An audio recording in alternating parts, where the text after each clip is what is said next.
give Commissioner McKinley a few minutes to join in. I think we may have had a miscommunication with Pastor Jess. Commissioner Norfleet, would you mind giving tonight's invocation as the deacon for the Baptist Church? Sure. All right. I'll call on you when we get there. Okay. I'm going to go ahead and call this meeting to order. Welcome everybody tonight to what we hope will be our last Zoom meeting. I'm hoping that next time around we'll be able to meet live. And I would like to begin with a motion to approve the agenda as it has been published. I have no changes to offer. So moved. I have a motion from Commissioner Coleman. I have a second from Commissioner Norfleet. Are there any questions from the dais to the motion on the floor? Okay, we're going to go to our television, our YouTube stream, and we're going to put up a phone number. And tonight, guys, every time we go to public comment, we've got about a 30-second delay with the folks on YouTube. So as soon as we get that phone number on the screen, we'll start a clock. We'll give a few seconds to make sure that anybody watching at home who'd like to ask a question about the agenda, offer a change to the agenda, has an opportunity. So the telephone number that you should be seeing on your screen now, if you'd like to ask a question or offer something about the agenda, just dial that number. We'll get you into the meeting. And then at the bottom of your screen, you'll see a little hand symbol. All you need to do is click that hand symbol. We'll know that you have a comment and we'll get you in the queue to make that comment.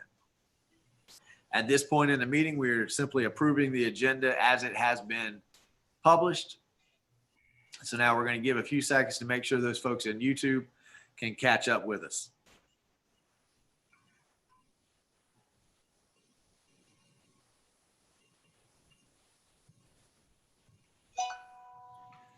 Okay, it's been about 30 seconds. So Dallas, if you can take me back to the screen, and do we have anybody with their hand raised? Okay, hearing none, I'm going to call a roll call vote. Commissioner Coleman? Aye. Commissioner Farnsworth? Aye. And Commissioner Norfleet? Aye. Motion passes unanimously. Just before we move on to the invocation and the Pledge of Allegiance, Commissioner Martin is on vacation with his family, so we wish him safe travels. Commissioner McKinley is trying to log in now, so he's going to be joining us shortly. We'd like to welcome Deacon Paul Norfleet to our meeting tonight to give tonight's invocation. If you would like to stand, feel free to do so. If you'd like to bow your head, that's fine as well. After the invocation, we'll all rise for the Pledge of Allegiance. And with that, I will hand it over to Deacon Norfleet. Let's pray. Lord, just want to ask for your guidance and direction as we start this meeting tonight, and just be with our city as through these times, Lord, and as we enter in the financial budget cycle this year, Lord, and just be with this meeting, the decisions that we have tonight, Lord, and just be with our country and guide and direct it through this corona crisis, Lord, and just all these things I ask in Jesus' name. Amen. Amen. Thank you. Please rise for the Pledge of Allegiance. I pledge allegiance to the flag of the United States of America and to the republic for which it stands, one nation, under God, indivisible, with liberty and justice for all.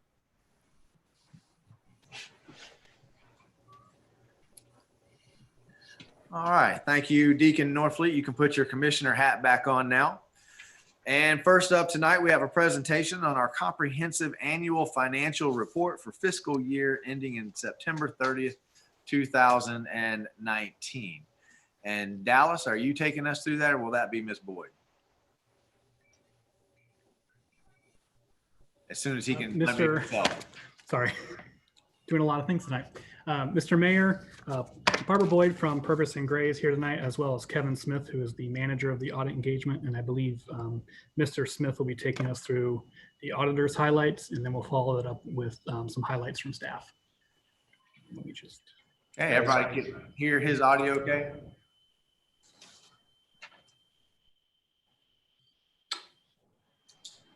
Good evening, Mayor Marlowe and Commissioners, glad to be with you tonight to go over the fiscal year 2019 audited financial statements, or the CAFR. It's the Comprehensive Annual Financial Report, or CAFR for short.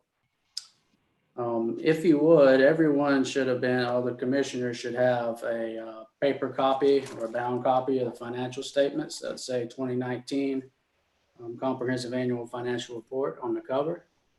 Dallas has put together this PowerPoint, and I'm going to go through the first slide titled Auditor's Discussion and Analysis. One thing I'd like to start out by saying is the audit went very well. Given especially Dallas had some turnover in his finance department earlier in the year, as well as during our wrap-up phase and financial review process was during the beginning of the COVID-19 pandemic. So with that being said, I want to go through a couple items. Roman numeral page 3 in the bound document. This is a letter, the letter of transmittal as prepared by management, by Mike and Dallas. It's required as part of the CAFR program as participating in the program. It's unaudited. It's basically a summary, a good summary to look at of accomplishments in 2019, as well as looking forward to some future projects and so forth, an outlook moving forward. Moving over to Roman numeral IX. This is the Certificate of Achievement for Excellence in Financial Reporting that the City of Newberry received for last year's financial statements. The prior year is always included in the CAFR. This was the first year that City of Newberry had submitted and received the certificate. Dallas has submitted the current year certificate, the current year CAFR to the program. And during the financial statement review process, we go through a checklist to make sure that the city has met all of the requirements or major requirements of the program.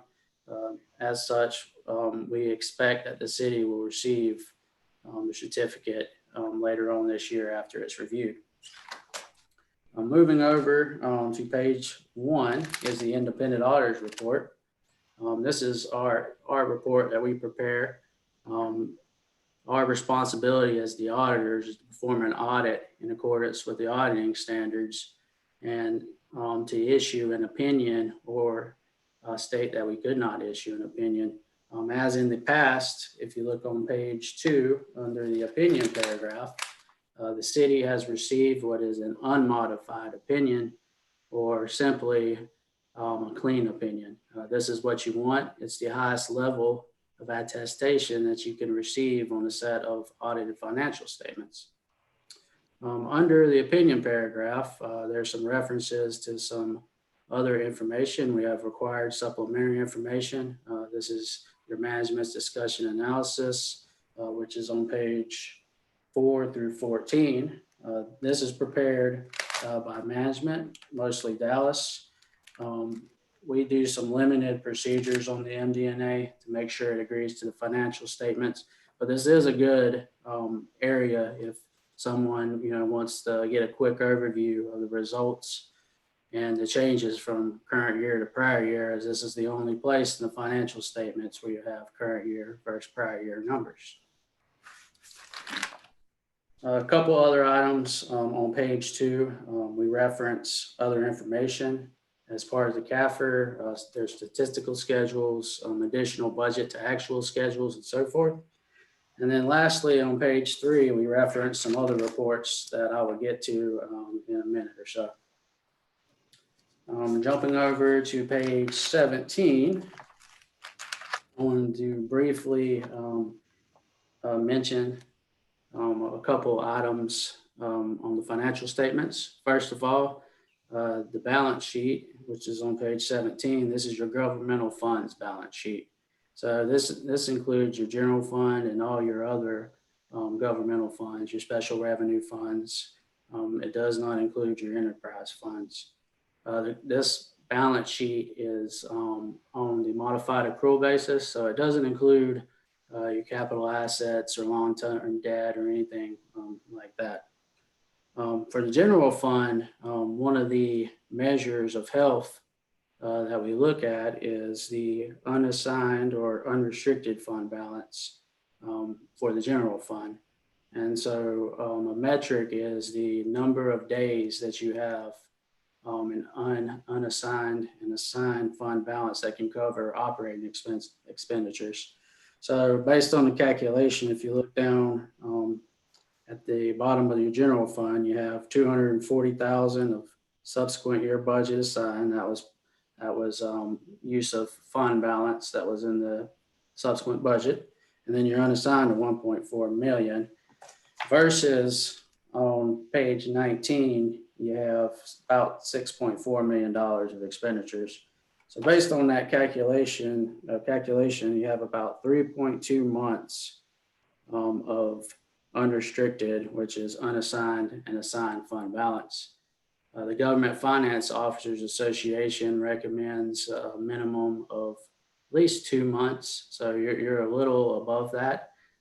This does not take into account, because this is at September 30th, 2019. So we're almost 9 months from this date. It doesn't take account in the effect of future projects. And also, with the pandemic, there's an expectation that there will be a decrease in state share revenues, but at 3.2 months, that's a pretty good, it's above the minimum. And for a city your size, it's a pretty good financial measure. So looking over at page 23,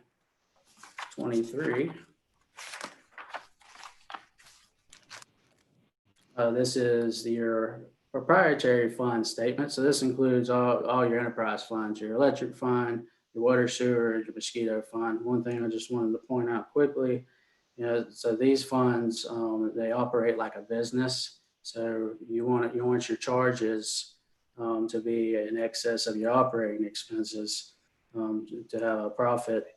For, if you look at the total expenditure column, the funds combined posted a positive $951,000 for the year, which is, can be used moving forward if you expand your electric, or there's more construction there, you need to expand your infrastructure and so forth. Jumping over to page 79. These are the other reports that I mentioned earlier. The first one is the independent auditors report over internal control over financial reporting. In here, if we had any issues, any significant deficiencies or material weaknesses that we identified during our audit process, we would have mentioned them in here. I'm pleased to say that we did not. On page 81 is the independent accounts report, which this is required by Florida statutes. Your investments are governed by Florida statutes. Currently, the city mostly has cash, CDs, money markets, and so forth, which are pretty conservative, and we're all within Florida statutes. Lastly, the management letter on page 82. This is required by the Florida Auditor General. On page 83, we did have one finding this year. It's titled 2020-01 Budget Tracking and the Amendment Process. Basically, what happened here was with the Wild Spaces Public Places Fund, the $1 million that was contributed to Alachua County for the purchase of land for the Ag Center. The budget was originally amended during the fiscal year for the additional amount. What happens at the end of the fiscal year, after September 30th, the budget's amended for any other overages or whatnot to do a final budget. There was an error in submitting the document that was used to amend the budget, which basically brought it back to the almost, I think, the original amount. So y'all did approve, the $1 million. This is because of the error. We had to go with what the final document was. Management is aware of this, and I've talked to Dallas and given him some examples of some items that he could use to potentially make sure this doesn't happen again. Hey, Mr. Smith, before you move on, let's pause there and see if the commission has any questions. Certainly. I don't know if this is a sort of an overview to go more into these things, but before we get too deep, does the commission have any questions for Mr. Smith? I can't see your heads. Right now, let me scroll through.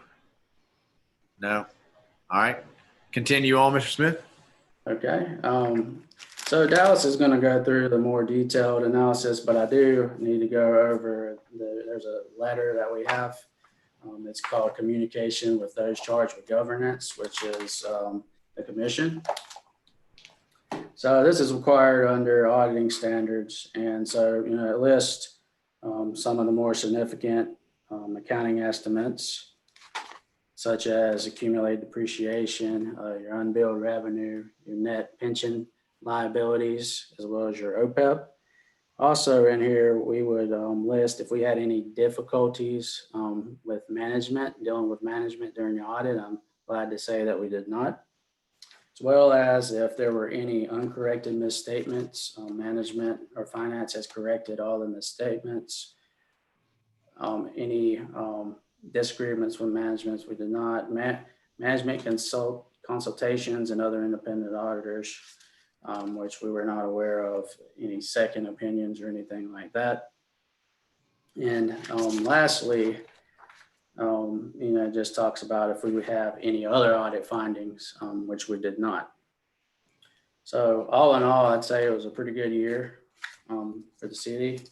I want to thank Dallas for and his staff for providing everything we needed, especially during dealing with the pandemic at the end, and still getting the wrap-up request and whatnot.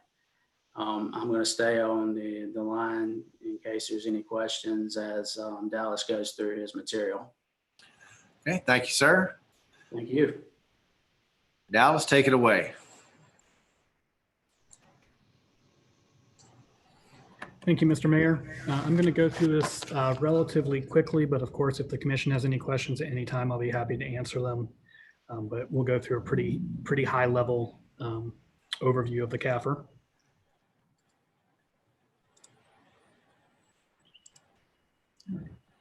A lot of this is mentioned by Kevin in his presentation. We just have some more information here. As discussed, our net position this year did increase by a couple $100,000. As the commission can see, the majority of our net position is invested in our capital assets. And we do have a little bit of it left in restricted and unrestricted net position, but about 31 million of our 36 million in net position is in capital assets. Let's skip through these real quick. As always, when we talk about financial information, we like to bring it back to our population. As the commission can see, again, in 2019, we had a population increase. Can you pause 1 second, Dallas? We have an audio issue with Commissioner Coleman. Let's give him a chance. He can't hear us right now.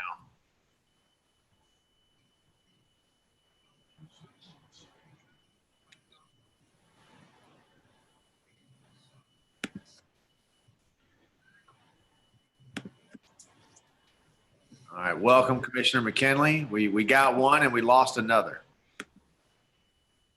And we've lost Ricky completely.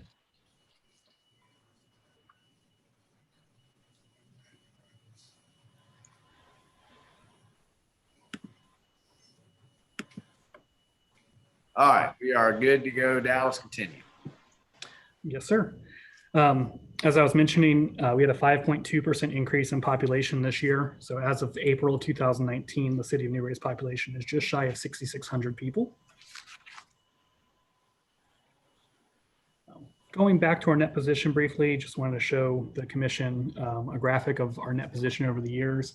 As you can see, it's been steadily increasing the last few years, not as drastically as it was before, but we are increasing a little bit every year. We did have a slight decrease this year in your governmental funds, but that was mainly related to the $1 million of contribution the commission made to Alachua County for the Canterbury Equestrian Center.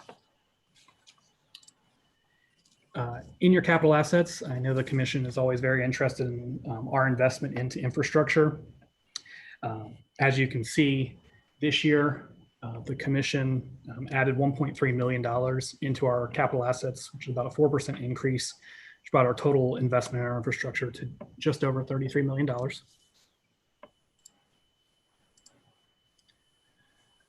In your outstanding debt, this is debt that is external to the city. As you know, the commission currently doesn't have any debt in its governmental activities.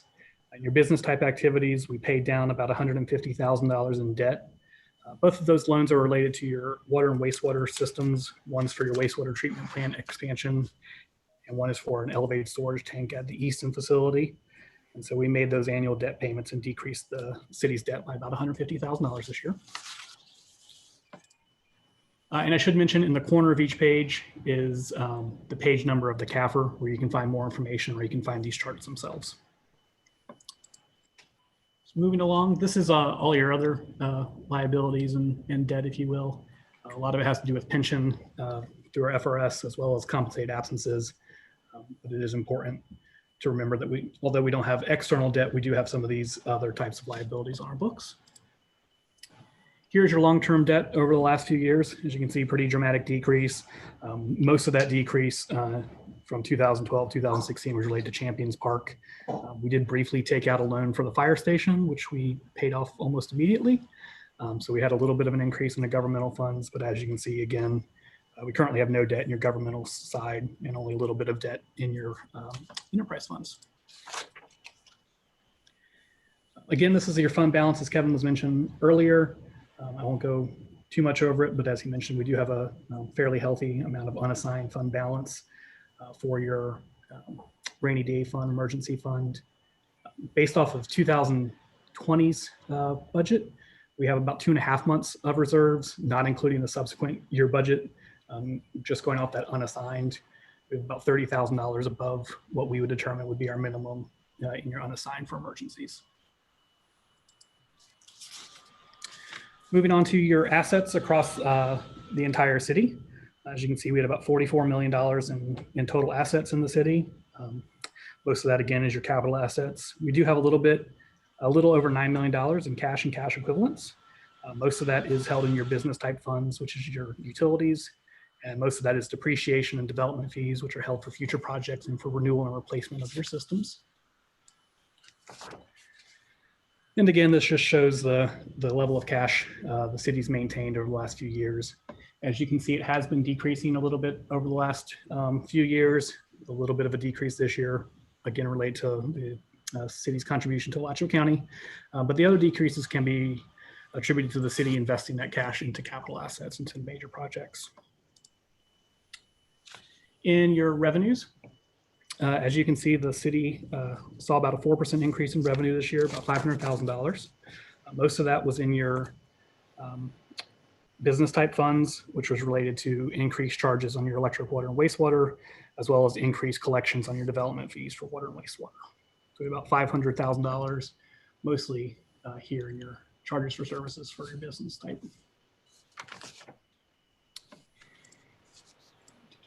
And again, same information, but in a chart so you can get some historical perspective.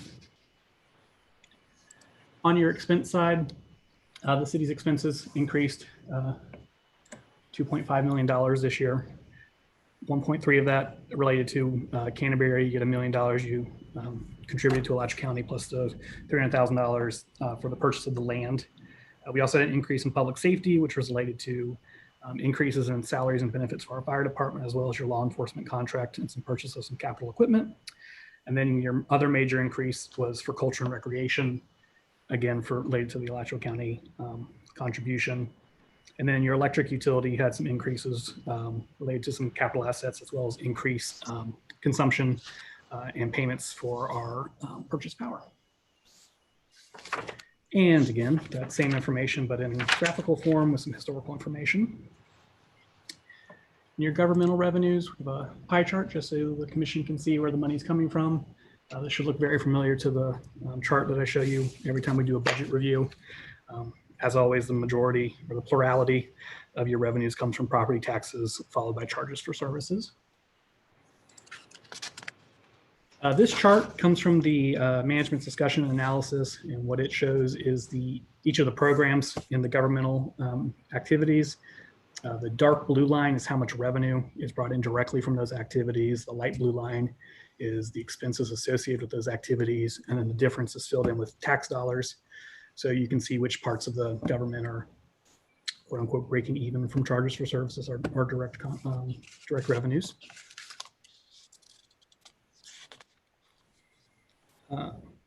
In your business type activities, we have your operating revenues and operating expenses. As Kevin mentioned, we did have an increase in income in both of those areas.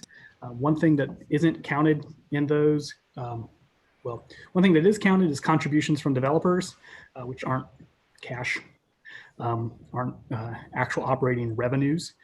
They don't help run the system, but we do count them as increases in our net position. So those are counted in there. The other thing that is also counted is development fees, which are in the water and wastewater fund. Those are brought in as revenues, but as the commission knows, those are restricted by ordinance, and we can only spend them on specific things such as expansion of the system. So while they show that we had a positive income, that does include things that we can't actually spend on the operations of the system. So these next two charts show that information, but it backs out those things that aren't truly for operation of the system. So in the electric system, if you take out the transfer out of that operating income, you can see that the electric system posted a little bit shy of a $2,600 income from operations. And your water and wastewater, your net adjusted income is a little bit shy of $54,000 loss. As in previous years, that will be made up for in depreciation. Our depreciation amount this year was $630,000. As we continue to take more capital donations from developers, that depreciation amount increases. And so we have a increase in our depreciation expense, and it takes a little bit of time before the customers associated with those improvements start paying water bills to make up for the loss. We do anticipate that we will get back to a break-even point with some minor rate adjustments, as well as when those customers start paying their utility bill. And then again, this is, as Mr. Smith was discussing, the total increase in net position in our enterprise funds. But as I was mentioning, it does include assets that we can't, cash that we can't spend for development fees, as well as developer contributions. That is it. So if the commission has any questions, I'd be happy to answer them. Okay. Commission questions on anything that was just presented to you. You know, this comprehensive annual audit is, probably one of the more important items on an agenda that we talk about as the year comes, the fiscal year comes to a close. You know, I think it's probably becoming routine that we have these unmodified reports and we get A+ ratings and all that kind of stuff, but we shouldn't let it pass without congratulating the city staff on accomplishing that for another year. It's truly wonderful to sit through these audits and hear, a series of good things that are going on in the city. I love that rainy day fund account. I love the appreciation accounts and the infrastructure spendings and getting our debt paid down and all of those kinds of things. So across the board, well done, Commissioner Coleman. I just want to echo what you're saying. Great job, Dallas. You got to unmute yourself, Commissioner Coleman. Is he talking? Never mind. I am unmuted. Never mind. I was muted. I just want to echo that and thank Dallas. He's doing a great job and all the staff. But that looked really good. It's great hearing when you hear A+. So Absolutely. Other questions, comments? Dallas. Yeah, and Mr. Mayor, I just want to thank everybody for the compliments and say that it takes a team. The city of Newberry has a department head group that is committed to making this happen, and a city manager and staff that is also committed to listening to me when I tell them that they're doing things that they should do better. I won't say wrong with the auditors here, but there's a citywide commitment to making sure that we present fairly stated financial statements with the city's best interest at heart. Commissioner Norfleet, was that a hand? Yeah, I just wanting to see if Dallas could kind of explain a little bit on what Mr. Smith was talking about on the ag center that we give to the county. Can you go back to that page, Dallas? Mr. Mayor, last year, Commissioner Norfleet, are you talking about the management finding or the contribution to the county? Yeah, just the management finding. Yes, sir, Mr. Mayor. When the commission decided to make a contribution to Alachua County, that required a budget amendment from the commission, as that wasn't originally in the adopted budget. Staff brought forward that amendment to the commission. The commission adopted the budget amendment to put that money into the budget. And then we subsequently made the payment to Alachua County. At the end of the fiscal year, when we were preparing the final budget amendment, due to a Scrivener's error, some sort of mistake, we forgot to include that new $1 million. So we readopted the previous amount of, I think it was $200,000. So while the commission did approve the $1 million payment to the county and it wasn't our adopted budget, at the end of the year when we did the true up budget, we made a mistake and accidentally took that $1 million back out of the budget. So it showed that at the end of the year, the final budget was overspent. That makes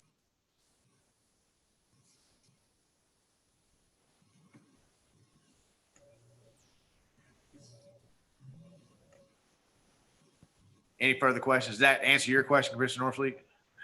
Yeah, that answers mine. Thank you. I'm having a hard time with the feedback here tonight. I apologize. Any other questions or comments about the audit report from the dais? Okay.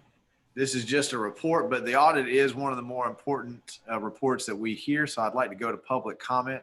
Dallas, do we have any public in the waiting room? Okay. Mr. Mayor, we do have public. We don't have anybody with their hand raised, but let me put up the slide. Go ahead and put up the telephone number and just give a few seconds in case anyone wants to call in and ask about anything that they heard tonight.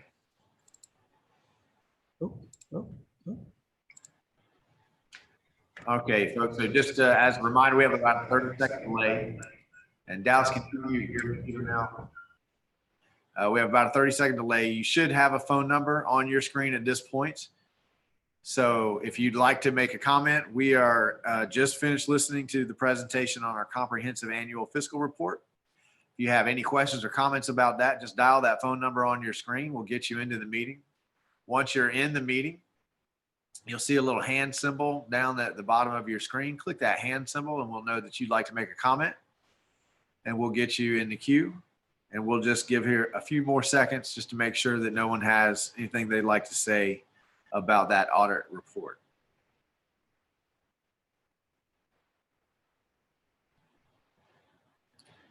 Okay, it's been about 30 seconds. So Dallas, do we have anybody with their hand raised? No, sir. Okay. Well, once again, to Mike and to Dallas and to Purvis and Gray, thank you for all the work that went into this. We truly do appreciate it. And we really appreciate it when we get to have these meetings and it's all good information. Is that a hand up, Commissioner Farnsworth, or? No, yes? No. Okay. Okay, we will move on to public announcements. We have opportunity and certainly Mr. Smith and Ms. Boyd, you don't have to stay with us. We won't do that to you. We have an opportunity at the beginning of every meeting for public announcements. These are your 2-minute announcements to let us know things that are going on in the community. There's an opportunity at the end of the meeting for a little bit longer announcements. So if you have something that's more controversial, you might want to wait till the end of the night. If you just want to let us know about something that's going on, now would be a great time. So let's go ahead and get our telephone number up on the screen.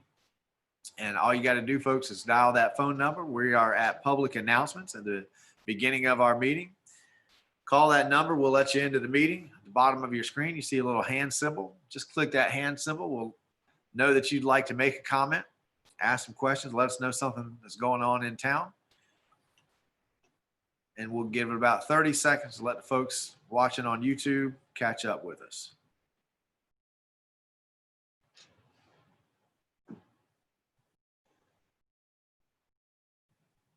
I think that's probably been about 30 seconds. Dallas, do we have anybody with their hand up?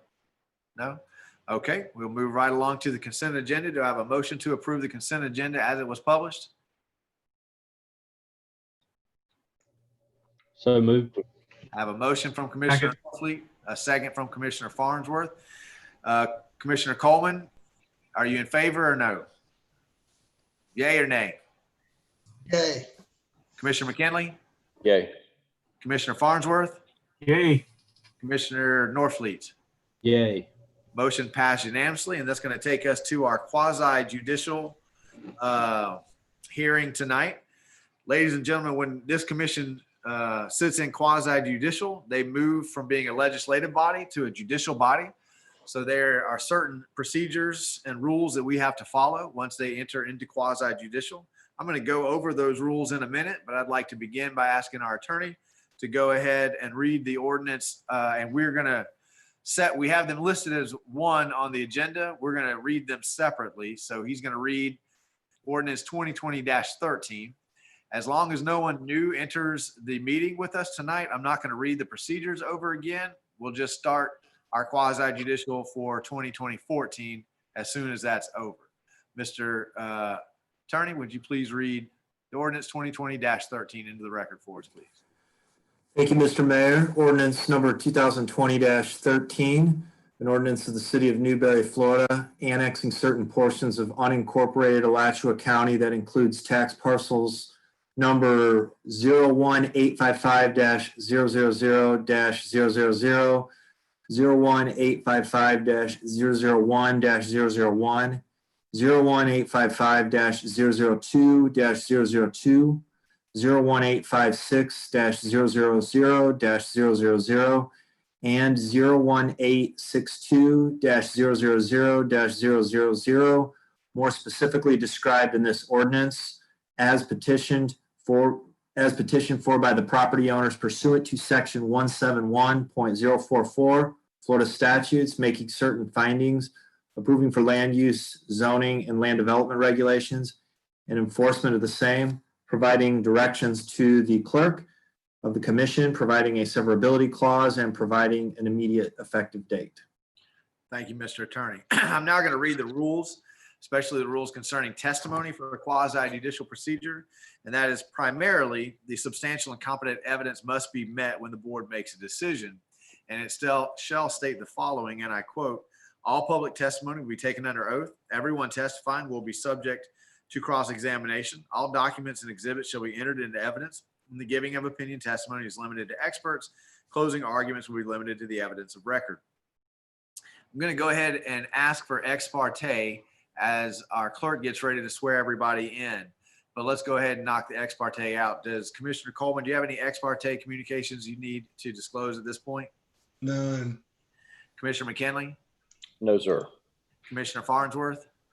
None. Commissioner Norfleet?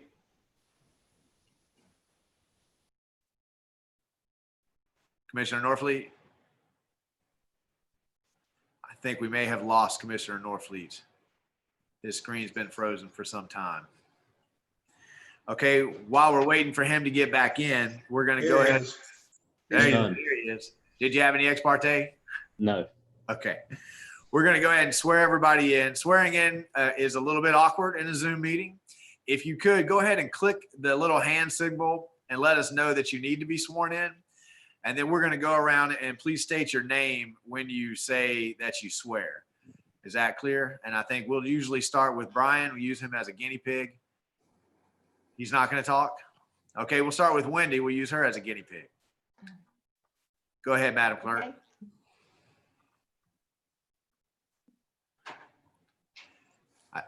Miss Judy, I think you're muted. Okay, can you hear me now? Got you loud and clear now. Sorry.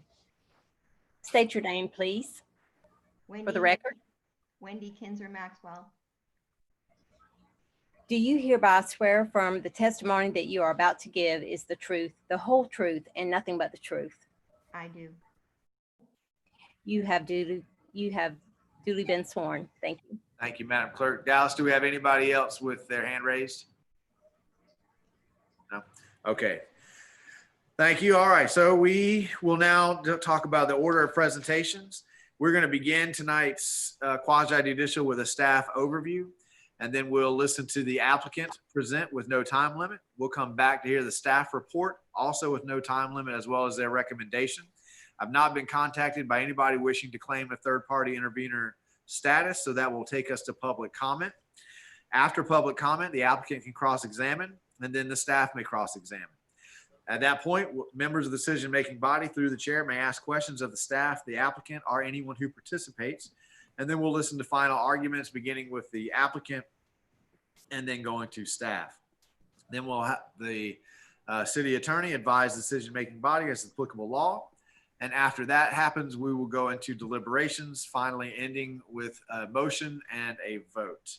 So with those orders of presentations being outlined, let's go ahead and have the staff overview. And if the applicant is not here with us, then just slide right into the presentation and recommendation, Ms. Wendy. Okay, thank you. And can you turn your volume up just a little bit, Wendy?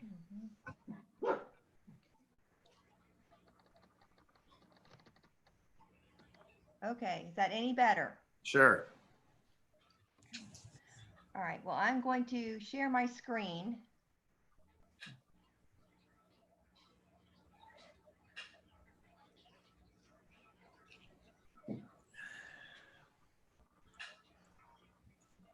And we're going to start. I hope.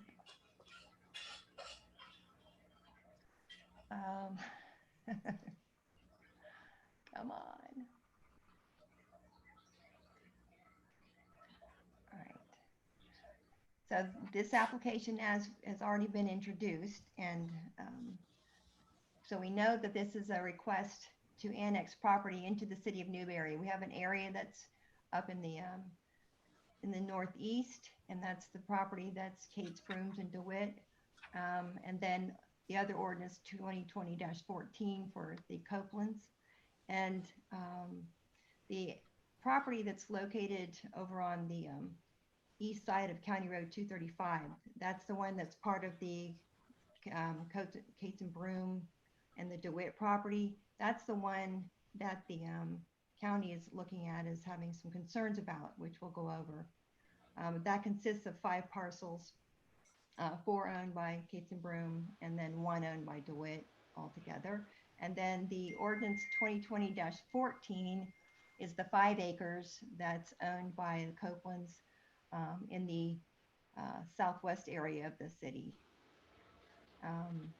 This application, as you know, was heard by the City Commission for the first reading of both ordinances back on May 26th for all 6 parcels that were totaling 123 or so acres.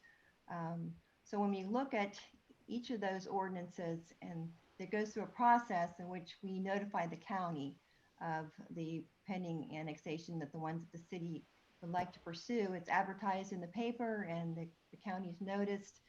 And on May 28th, the city manager received a letter from the county saying that they did have concerns about the ordinance 2020-13, the one that's the Kate's and Broom DeWitt property, that's about 118 acres. And that property, they believe, is not reasonably compact, that it does not meet that definition according to statute, particularly when looked at when compared with the property that was annexed by the city back in April, which is part of the ordinance 2020-10 that's going through conflict resolution. Let's see, the next slide gives you a better picture of that.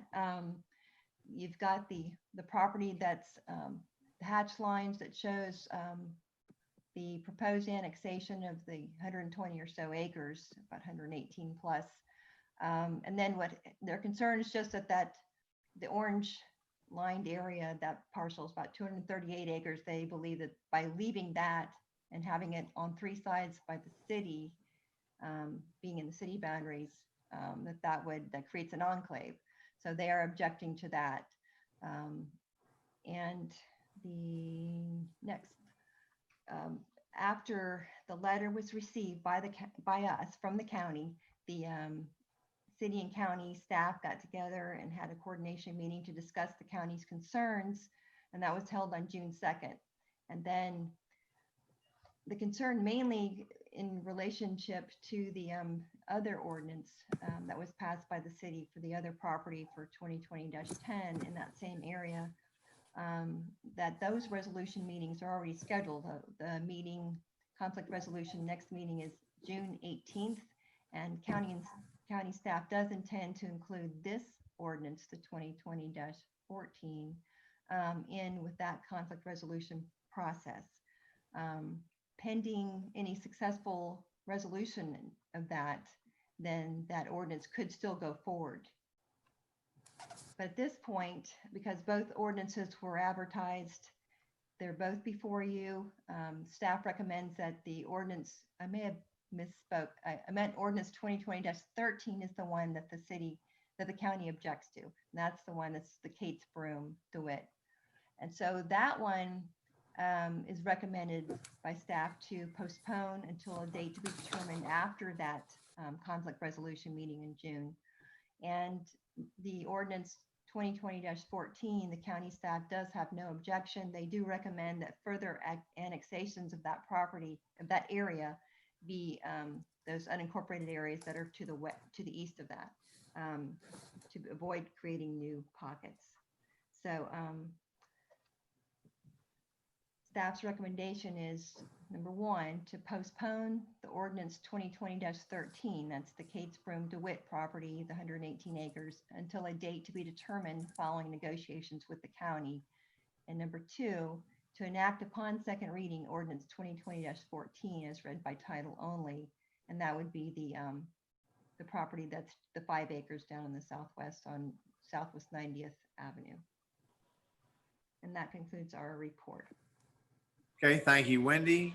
We're going to go to public comment now. So Dallas, if you could put our phone number up, and folks that watching at home, we are at the beginning of a quasi-judicial procedure for the annexation of ordinance 2020-13. We will deal with 2020-14 separately with a separate motion, although they're sort of wrapped up in terms of the presentation together. So that's where we are in the meeting. If you'd have a comment to make about ordinance 2020-13, the phone number that's on the screen now, all you need to do is call that phone number. We'll get you into the meeting. Once you're into the meeting, there's a little hand symbol at the bottom of the screen. Simply click that hand symbol. We'll know that you have a comment, and we will get you in the queue. We got about a 30-second delay between our live feed and the YouTube feed, so we're just going to let the clock run for a few seconds here to make sure we don't have anybody in the waiting room. Dallas, do we have anybody with their hand raised? All right, let's head back to the gallery view.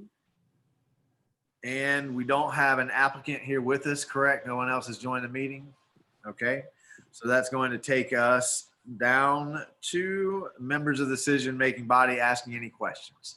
Do you have any questions for Wendy?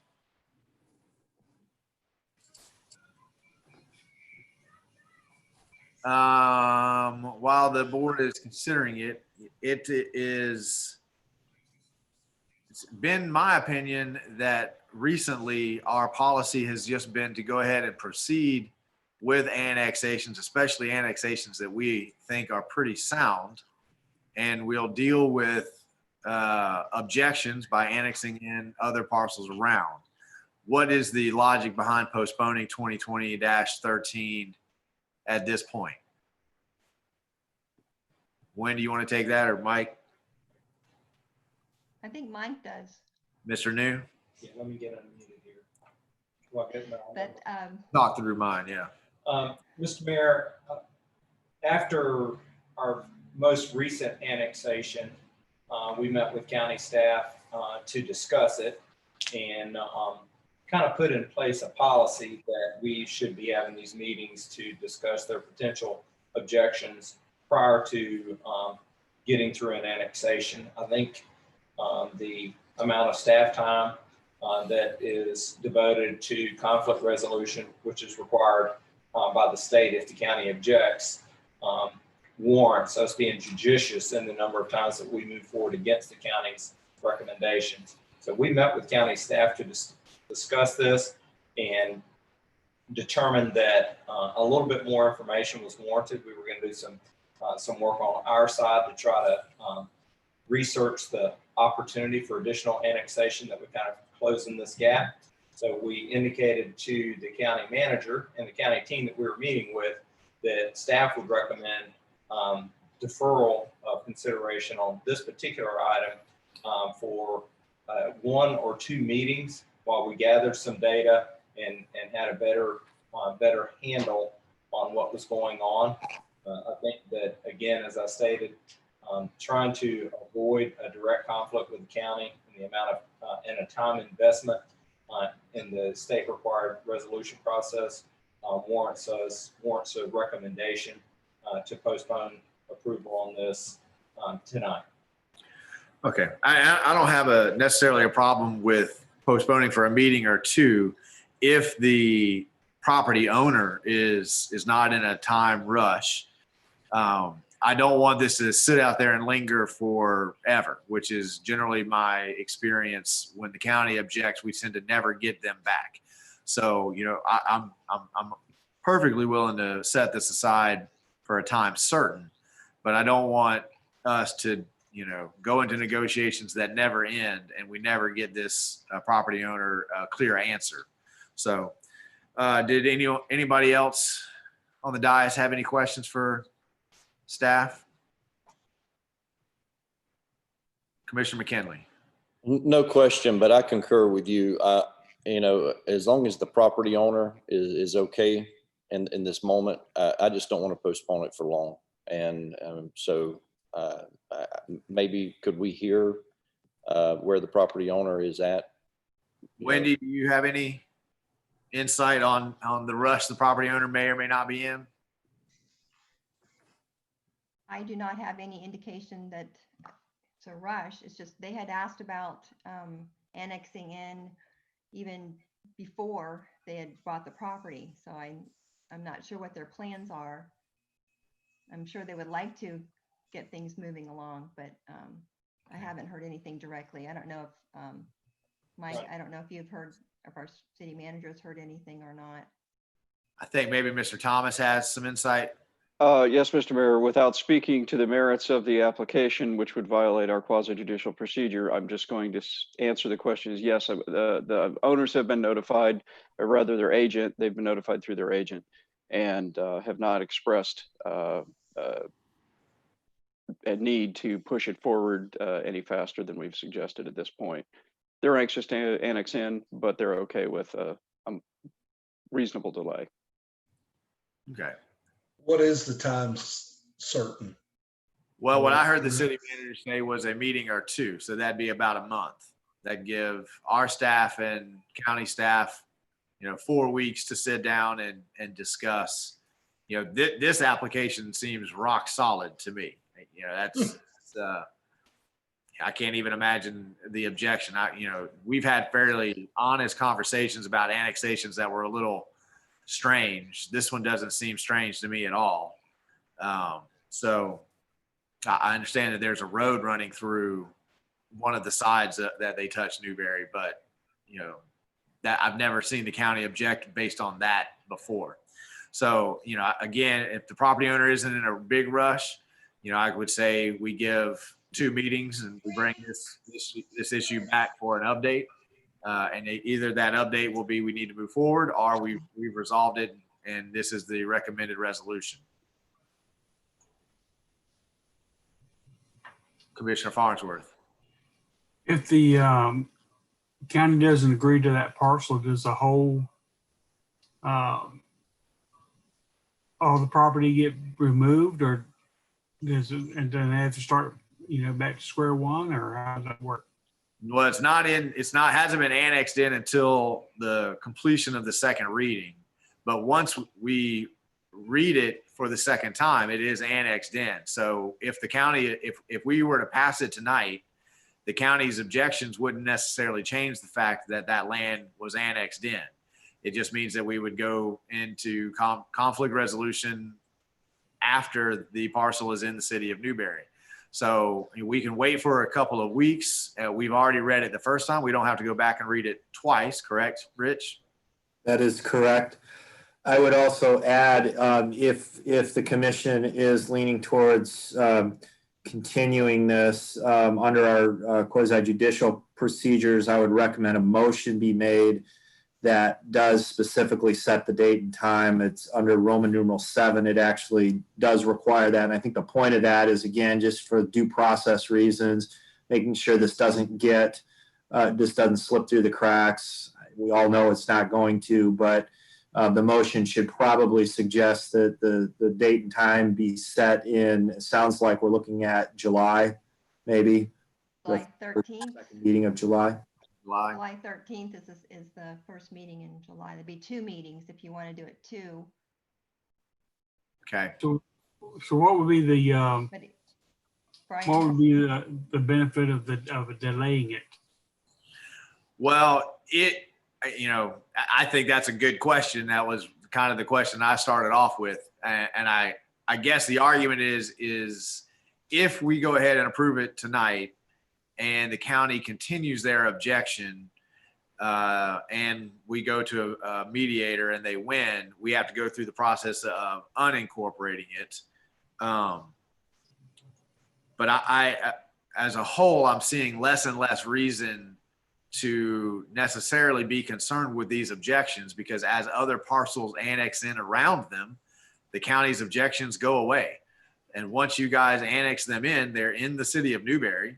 They stay in the city of Newberry. Unless that parcel needs a zoning change, there's nothing really pressing the issue further. So that's, it's an evolving position on my part, but it's evolving as the county seems to find more and more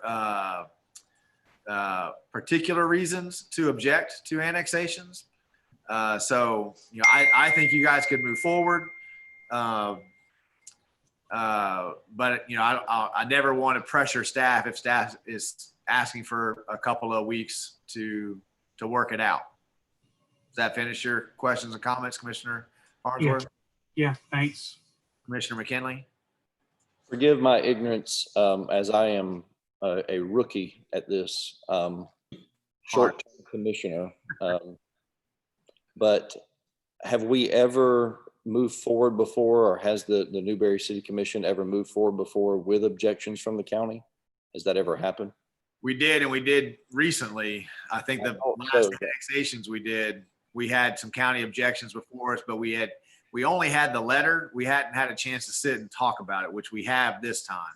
So we had a letter saying that, and I think the letter was kind of vague, Mike. It was clearly saying we have some concerns, but they have lobbied formal objections over this one at this point.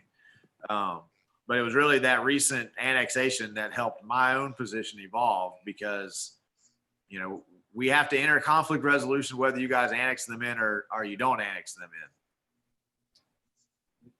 Hang on one second. Does that answer your question, Commissioner McKinley? Yes, it does. It's just, I'm trying to be careful. I'm just curious right now as to why this particular parcel, when this one seems so easy to me.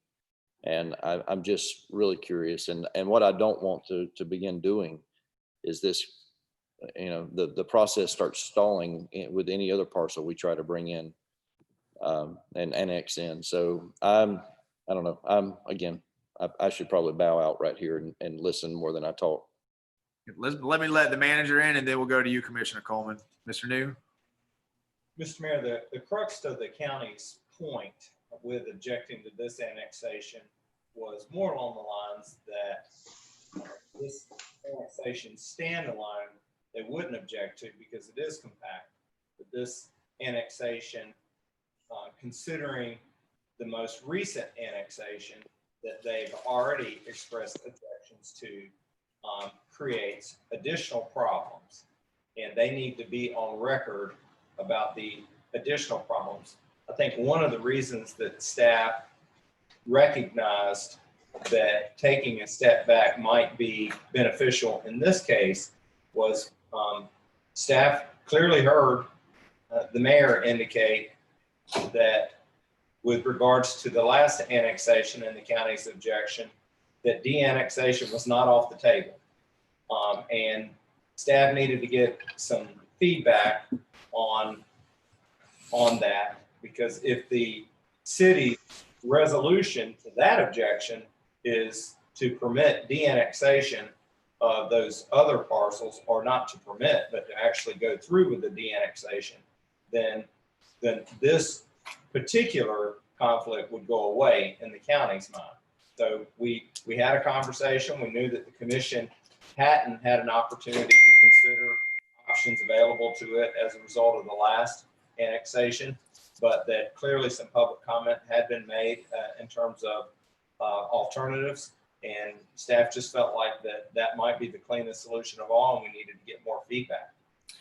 And just to clarify, the offer to de-annex was, we annexed 4 parcels, and the 4th one was that one that had the pinpoint touch, and it was just a little bit, it was one parcel, but it was separated out. And we all acknowledged that one just looked weird. We thought it was a solid argument. So when the county commission was discussing those 4 annexations, there was some comment on the BOCC's part that they should object to all of them and use it as a negotiating tactic to see what roads they could get the city of Newberry to take over in return for not objecting to annexations. As an attempt to have an olive branch and say we shouldn't enter into negotiations on these, we should be a team, I offered to go back to you guys and suggest that we de-annex the one that had the pinpoint, and they wouldn't object to any of the other ones.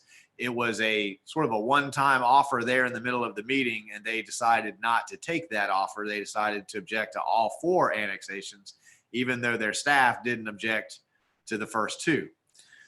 So it seems clear to me that the BOCC has changed its tactic at this point. They're no longer treating annexations as pretty much staff level recommendations. Now they want to use the annexations as negotiating tactics for other issues. And I don't want the folks who are voluntarily trying to annex into the city of Newberry to be caught up in those kinds of political games. So that offer of de-annexation was a momentary, let's not go down this path of using annexations as leverage points, but it was uniformly rejected. I think Commissioner Hutchinson voted against it, and Commissioner Wheeler voted against it, but the other 3 voted to use annexations as negotiating points. Any other questions or comments? Commissioner Coleman, you had your hand up a minute ago before we went to Mike. Go ahead. I want to go ahead and let's go on with it. I don't want to wait several weeks. It's like you said, they're voluntarily trying to annex into our city, and let it go from there. Let's don't stall it tonight. Okay. All right, we're still in quasi judicial, so we're still in the question section. Are there any other? We have Mr. Thomas trying to get a word in as well. Go ahead, Mr. Thomas. Thank you, Mr. Mayor. I just wanted to point out too, to add information to the decision making. On this particular annexation, because there's an election scheduled for August and June 12th is the cutoff date, all annexations have to be completed by June 12th. If you don't complete them by June 12th, they actually have to wait until after the election is done based on Florida election law. And so in reality, we would not be able to bring this particular group of properties back for the second reading until after that election in August. So it'd be a much longer delay. Excellent point, Mr. Thomas. Thank you for clarifying that. Seems to bolster Commissioner Coleman's argument. Are there any other questions or comments from the dais or staff? Okay, Mr. Attorney, would you please advise the commission as to the applicable law and the factual findings that must be made to approve or deny the application? Yes, thank you, Mr. Mayor. We're governed by the substantial and competent evidence standard. Okay, thank you. That moves us to deliberation, so we can have a little bit more conversation on this, or if you wish, someone can make a motion.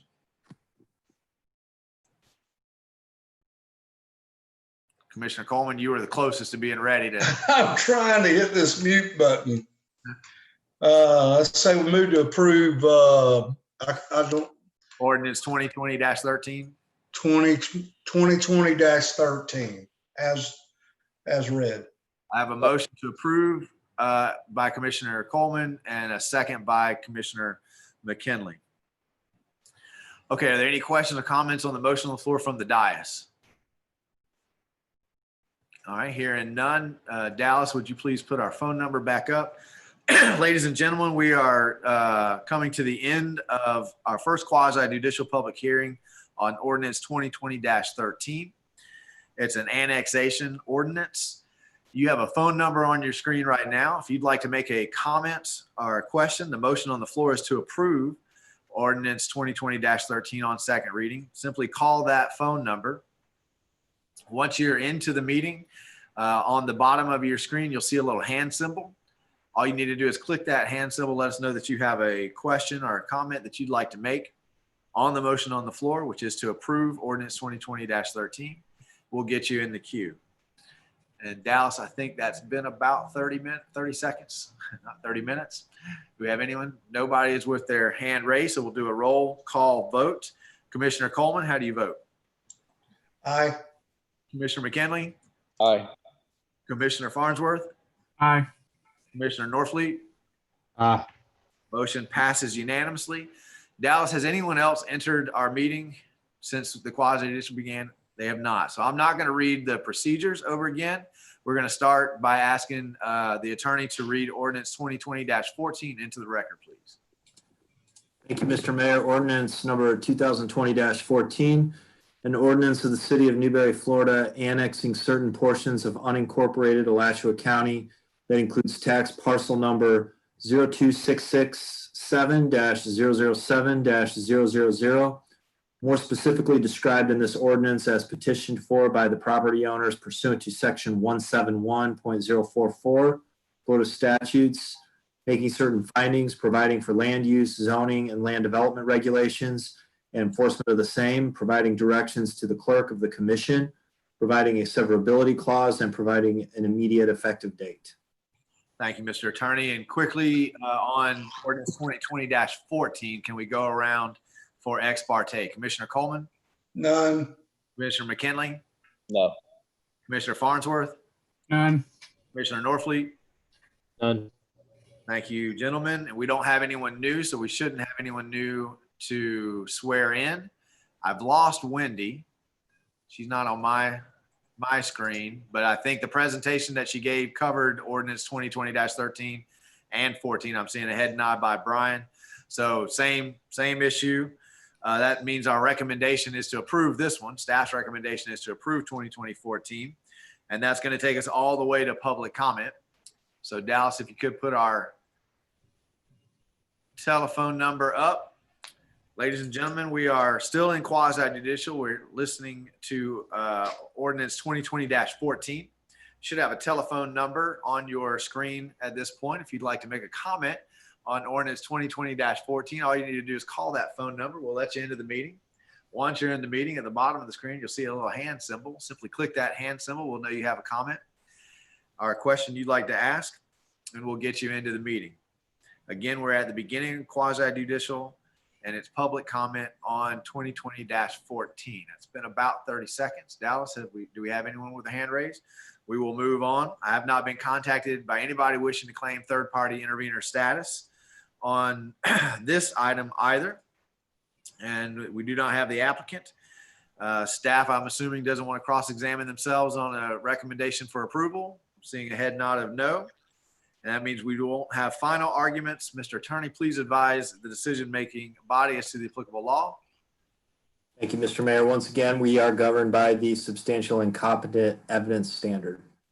All right, that moves us to deliberation. Staff recommendation was approval of ordinance 2020-14 on second reading, which is another annexation ordinance. Does the commission have any deliberations, or was someone ready to make a motion?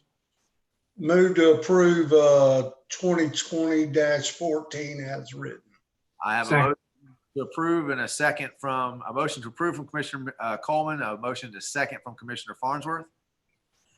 Any questions or comments from the dais on the motion on the floor? Hearing none, we'll go ahead and get our telephone number back onto the screen. Ladies and gentlemen, we are at the end of our second quasi judicial hearing. We have a motion to approve ordinance 2020-14 on the floor. It's been properly seconded. That is an annexation ordinance. If you'd like to make a comment or have a question about this ordinance, this motion on the floor, all you need to do is call that number. We'll get you into the meeting. Once you're in the meeting, you'll see a little hand symbol at the bottom of the screen. So if we click that hand symbol, we'll know that you'd like to make a comment or you have a question. Again, the motion is to approve and it has been seconded, and we are at public comment on ordinance 2020-14. We've got about a 30-second delay between our live feed and the YouTube feed. So we're just giving a little bit of time to make sure the public has the opportunity to call in. And that's been about 30 seconds. Dallas, do we have anyone with their hand up?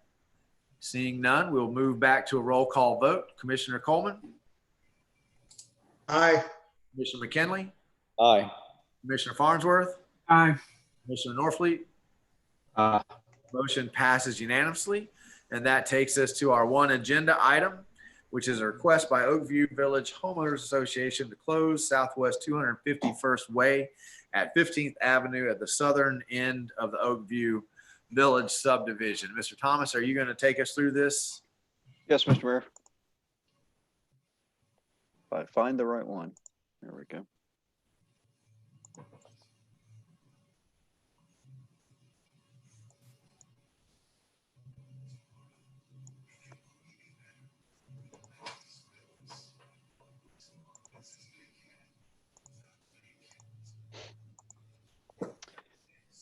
Okay, Mr. Mayor, thank you. This is a request, as you stated, from the Homeowners Association of the Oakview Village neighborhood to close Southwest 251st Way at Southwest 15th Avenue, which is the southern end of Oakview Village, as you'll see as we get to the maps. The staff recommendation is to receive the presentation and then direct staff to set a date for a public hearing on the closing of Southwest 251st Way. Oakview Village Homeowners Association, as we've said, has requested a closure, or at least a partial closure, at 251st Way at the southern end of the neighborhood, where it intersects with Southwest 15th Avenue. The neighbors are concerned about the safety in the neighborhood due to speeding and claims of reckless driving. A lot of non-residents using the streets, which are privately owned and maintained. Stated speeding, excessive traffic, and careless driving through the neighborhood. As I just mentioned, the streets, unlike most of the streets in the city of Newberry, these streets actually are owned and maintained privately by the Homeowners Association. We do have public utility easements for the water and wastewater utilities that run under the right-of-ways. And there has been one round of traffic monitoring data collection done by the Alachua County Sheriff's Office at our request. Just briefly, the state statutes that grant chartered municipalities jurisdiction over not just public streets, but also private streets when they're open to the public. Gives them the right to enforce traffic laws on those streets. And then relative to terminating a street in a neighborhood, our LDRs, our land development regulations, don't permit the creation of dead ends whenever possible. And then also too, in the National Fire Protection Association code, it also requires some sort of turnaround or ability at the end of the road, end of a dead end. And so just briefly, the road closure procedure, the applicant petitions commission to close the road. They've done that. They've signed the affidavit for the costs, and the costs are just the cost of advertising it. There's no application fee or anything like that. Staff schedules a hearing, the petition on commission agenda, which we're at right now. Moving forward, if the commission decides to pursue the closure further, then they would adopt a resolution tonight that sets the date for that public hearing that we would then do formal public notice and advertising for. Publishes the required notices as stated.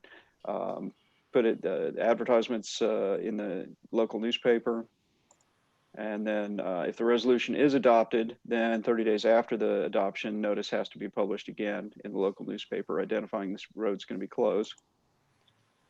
And if it requires the construction of the cul-de-sac or other means of a turnaround, it should be paid for by the, completed within the time limit established in the approving resolution and presumably paid for by the homeowners association because it is a private road. Again, just to give the commissioners the overview, as you can see, there's 3 entrance and exit points to the north, east, across the street from Oakview Middle School, and then the south down in 15th Avenue, which is the area in question. Again, the reason there's not enough room to make a cul-de-sac, the neighborhood wasn't designed for one. And so this is actually all of this area to the south is public, south of the yellow line is public right of way. But even if we could donate public right of way, it does not measure out to be adequate for a cul-de-sac. And the red area there is the proposed area for what's now been amended, a request to put a gate up. Just some photos. This is looking north, south looking north. This area right here is where the gate would cross the roadway. Just again, further looking north, further into the neighborhood, and then the reverse view looking through the neighborhood north to south. And then the entranceway is right down here. There was as I stated, there has been one round of vehicle traffic studies done. It basically demonstrated that there was a neighborhood average speed for the 7-day period. I'm sorry, the speed limit is 20 miles an hour. It is unposted though. There is no signage in the neighborhood stating the speed limit. The average speed measured over the 7 days was 12.6 miles per hour. Total people traveling under the speed limit of 20 miles an hour was 97.73. Total count over the speed limit was just over 2%. And the total count over 10 miles an hour over the speed limit was 5 out of 1,415, which statistically equals 0. Some time information. This shows the by hour, the traffic by hour, the number of trips on the left axis. So the peaks are where you have the greatest number of trips in a 15-minute period. This takes out, according to the data provided, this eliminates the Saturday and Sunday data. This is just Monday through Friday.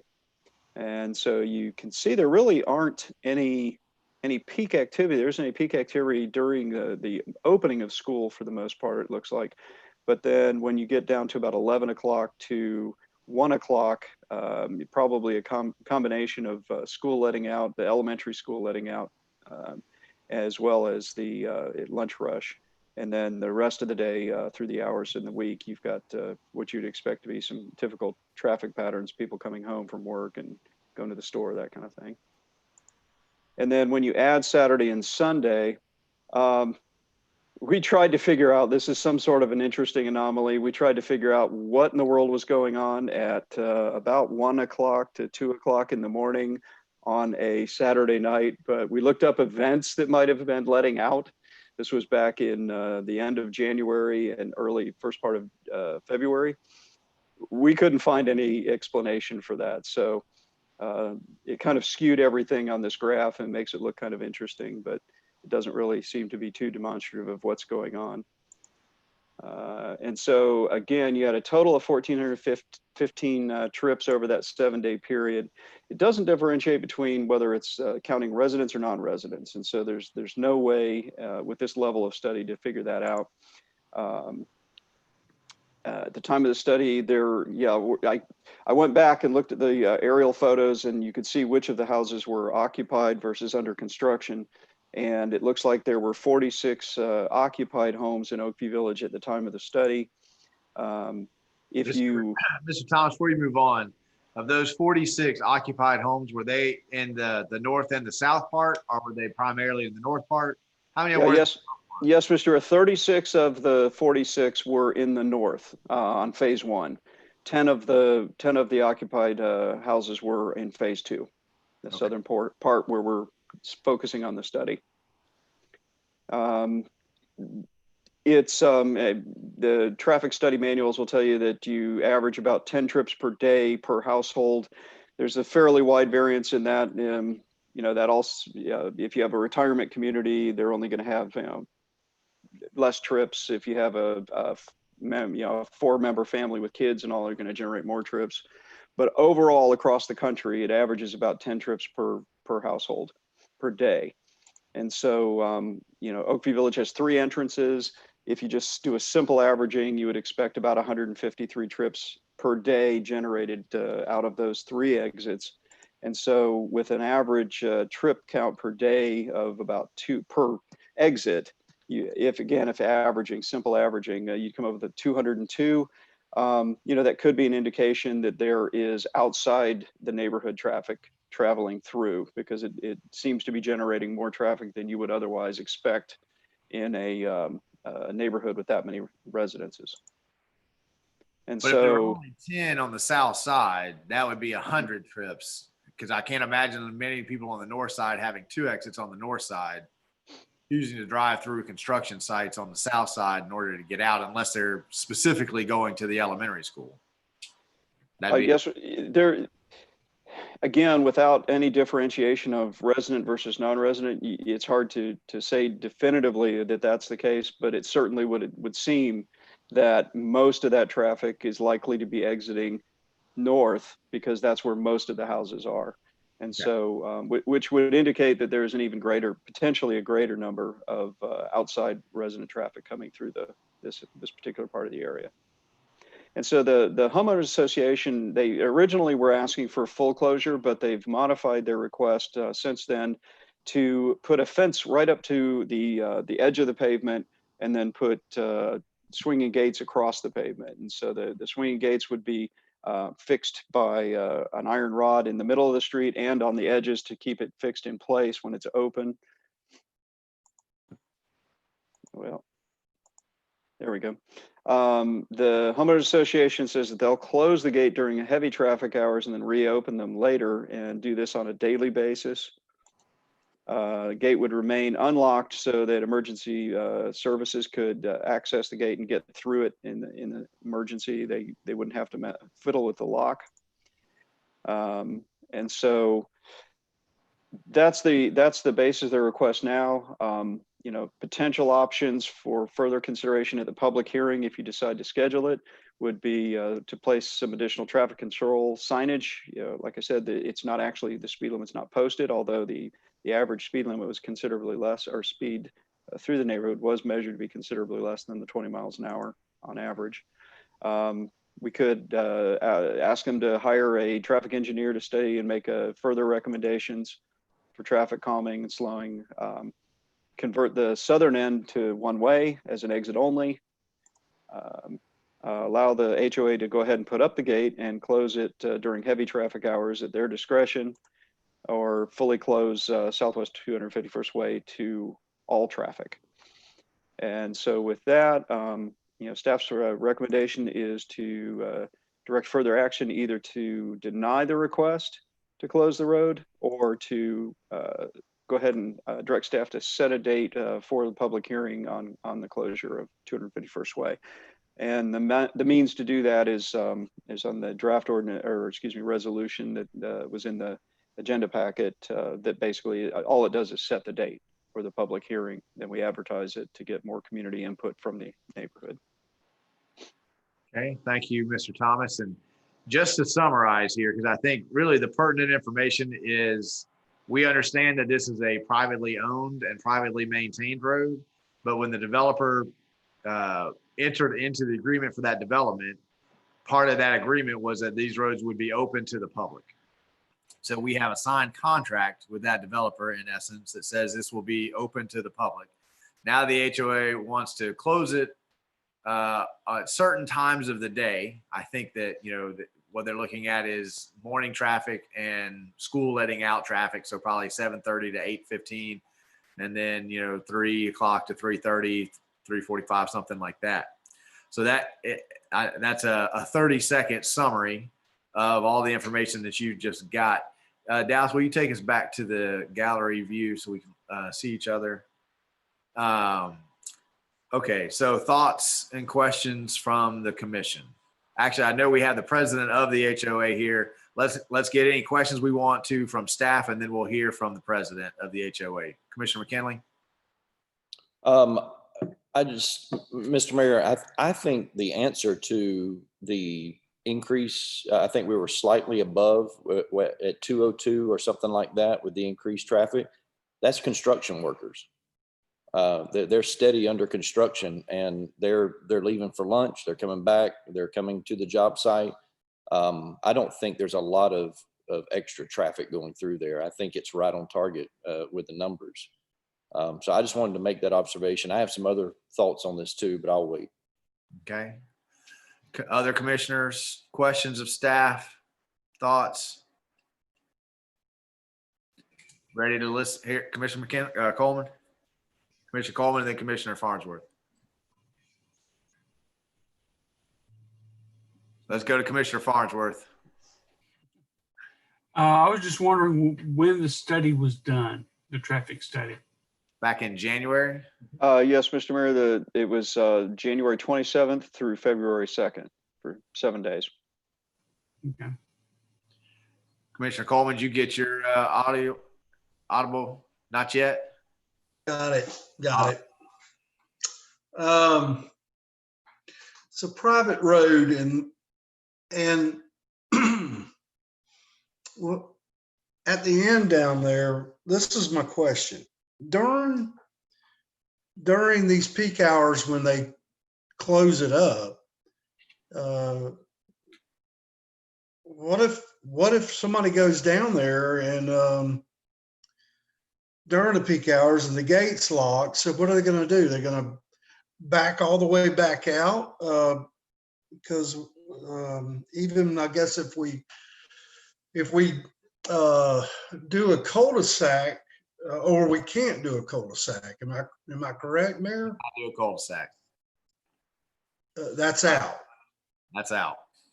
No cul-de-sac. I believe we can ask this question of the president of the HOA. I believe there's no intention to actually lock the gate. I think that the thought is that if you have to get out and open it, the people who are using it as a cut through will be deterred enough from that. Yeah, let's hear from him. That's what I want to do. Okay, is the rest of the commission ready to go to the president of the HOA? Dallas, do we still have the president on? Naeem Urchin. Okay, we'll go ahead and let Naeem in. Naeem, are you with us? And while he's getting his audio, Naeem is celebrating his anniversary weekend. So he's a dedicated president to the HOA to be sitting here with us on a Zoom meeting. He may be getting divorced tomorrow. So Pastor McKinley, if you'll say a prayer for him. All right, we got you there. Go ahead and test your audio out, Naeem. Have you been able to listen to the conversation? Yes, Mr. Mayor, I can hear you guys, and yes, I've been listening. Tell us what the HOA plan is. Well, first off, thank you very much for having me, especially today on my wedding anniversary. Glad to be here. I might be a dead man by tomorrow, so you might not even have to worry about this. But yes, Mr. Mayor, to your point, last time we met, thank you for hearing me, and I took into your suggestions to heart. We absolutely, as a community, signed petitions and stated we do not, I repeat, we do not want to fence off and make it a dead end road. That is completely out of the question.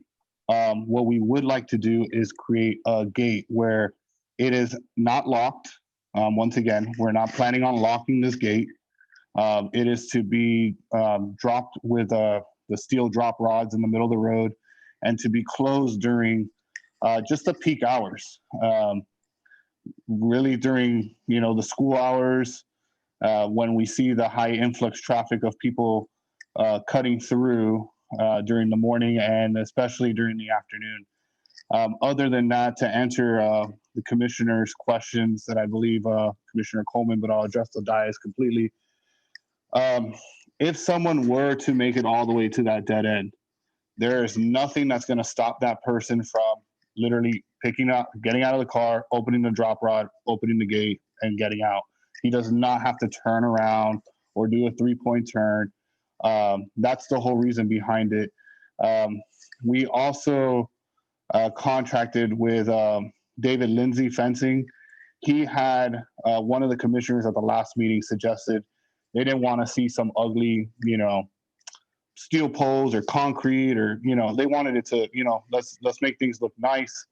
I actually had David Lindsay contract with All Florida Fencing right here in Newberry, and they've actually custom made a metal gate that's covered with wood, so it actually lines up really nicely with that area. So the fence in that area, even though it's going to be open most of the time, when it is closed, it actually looks clean.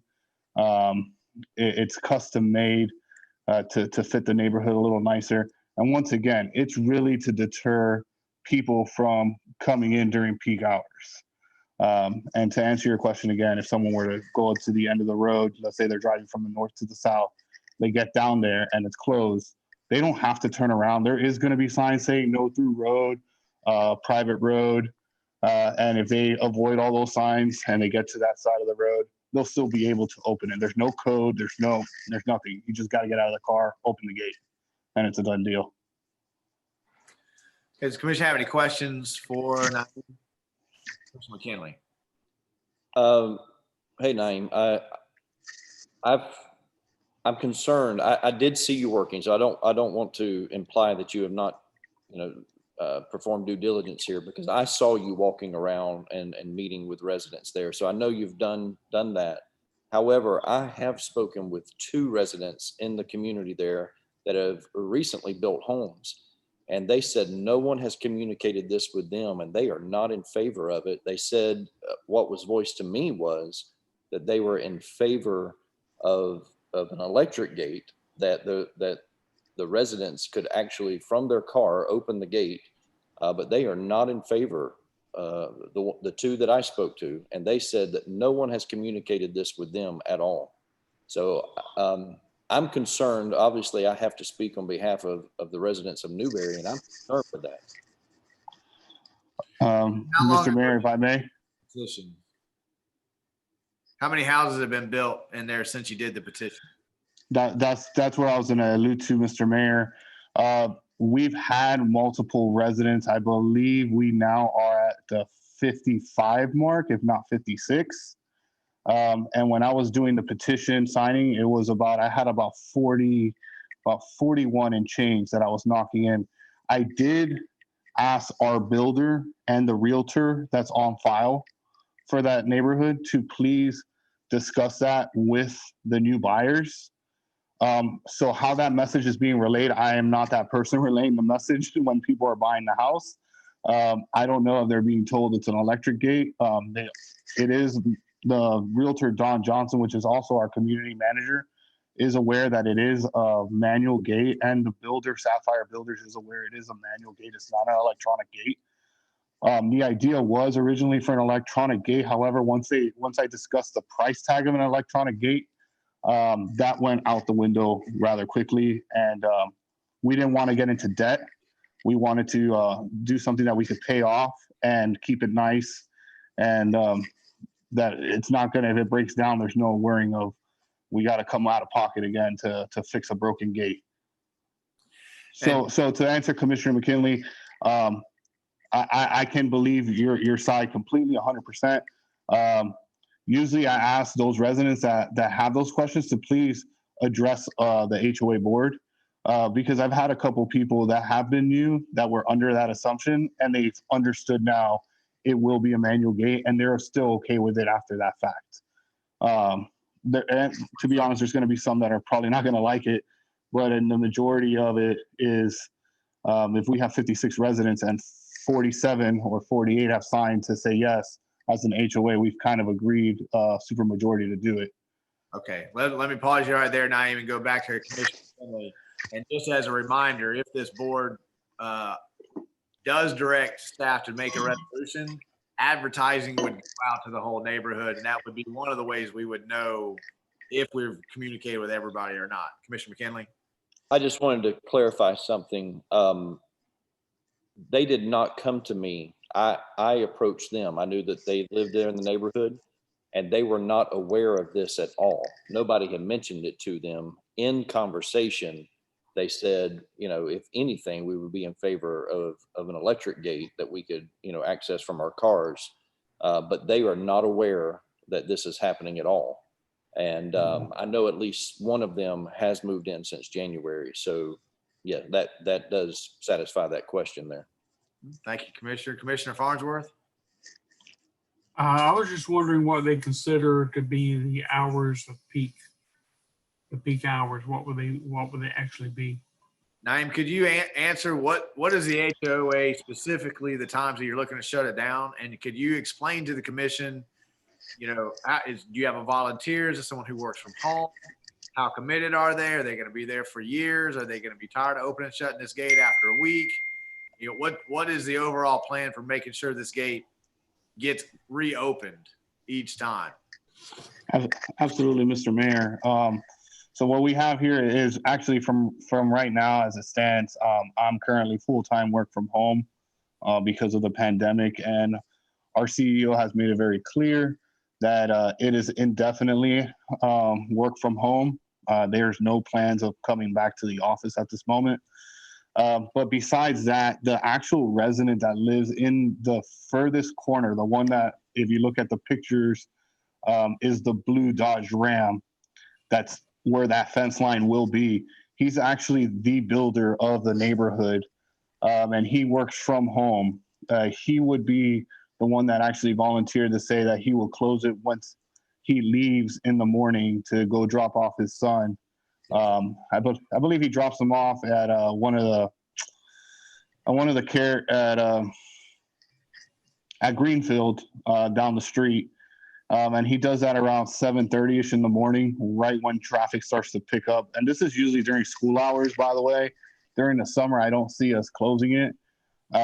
He would close it during the 7:30 hour, and it would stay closed until about 8:15ish. And then around the lunchtime, like 12:30 time frame till about 12:30, 1 o'clock till about 2 o'clock in the afternoon, it would be shut down. And then he would actually go out there and reopen it. If not, I'm at lunch at that time. I will gladly take my lunch walk that I like to do around the neighborhood and go and open the gate and close it as needed be. And like I said, this is strictly a deterrent. We want to deter people from cutting through the neighborhood. At some point, you know, we might leave, instead of closing both, we might just leave one closed and one open. It's really not saying, hey, listen, you know, we're closing this 24/7. You're not allowed here.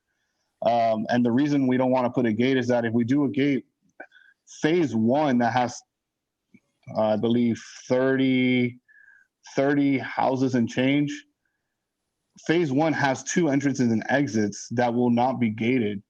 And they hardly ever use the south side entrance. So they would actually be paying for a gate that they would never have access to, let alone ever really use. So having an electric gate would kind of be a serious no-go for the HOA as far as costs. But to answer the question, yes, I would be in charge of opening and closing the gate, and I do have another volunteer to open and close the gate that lives right at the gate entrance. And now just give me the times. 7:30 to 8:15, 12. Yeah, 7:30 to 8:15. Let's say 12:30 to 2 o'clock. Open all the time on the weekend, open all the time during the summer. Correct. That kind of answer your question, Commissioner Farnsworth? Yes, thank you. Okay, any other questions for either staff or the president of the HOA? Okay, and remember that what we're trying to decide tonight is, do we want to simply say no to this right now? Do we want to direct staff to write up a resolution that would be brought back at a meeting that could be advertised? The neighborhood could show up, all of those kinds of things. You know, I've got to say, I'm not real thrilled with the idea of having volunteers open and shut the gate. You know, Naeem is there right now. I trust that he would do it. I think they've got someone else that will come out and do it. But in my experience, that generally lasts for only a matter of months. People move off. They get frustrated. They get tired of doing it. That concern for me, however, is mitigated by the low cost of this deterrent. You got a couple of, the fence is nice whether the gates are there or not. You got a couple of 12-foot gates. If it's not working out, you pull them off the hinge and you sell the gates on eBay. And you get Exactly. money back. So that's kind of, you know, how I look at it. What are your thoughts? Do we want to direct staff to write up a resolution that bring it back for a full board conversation where other residents from the neighborhood might be able to show up? Or is this not something the commission is interested in pursuing? Commissioner Farnsworth? Yeah, I would prefer we go ahead and direct staff to prepare a resolution, and during that time, we'll be able to get the input from the citizens of that area. Okay. So I have one commissioner. Do you need a motion in that regard, or? If you're ready to put that in the form of a motion. So let me do that. I'll move that we do that way. Okay, so I have a motion to direct staff to write up a resolution that could be advertised and to the neighborhood and brought back at a time certain. Do I have a second for that motion? Okay, I have a second from Commissioner Coleman. Okay, I have a motion to direct staff to write up a resolution, bring it back at time certain, make sure that community knows what the conversation's about. Any questions or comments about the motion on the floor from the dais? Commissioner McKinley. Can you hear me? I got you now. Okay. I'm okay with us moving forward to, you know, to get some citizen comments and to open this up to explore it even more. So if we need to do that, I can go with that. However, the direction this is going, I don't see the data off the traffic study to support this. I strongly feel, I mean, it shocked me that there were no speed limit signs there.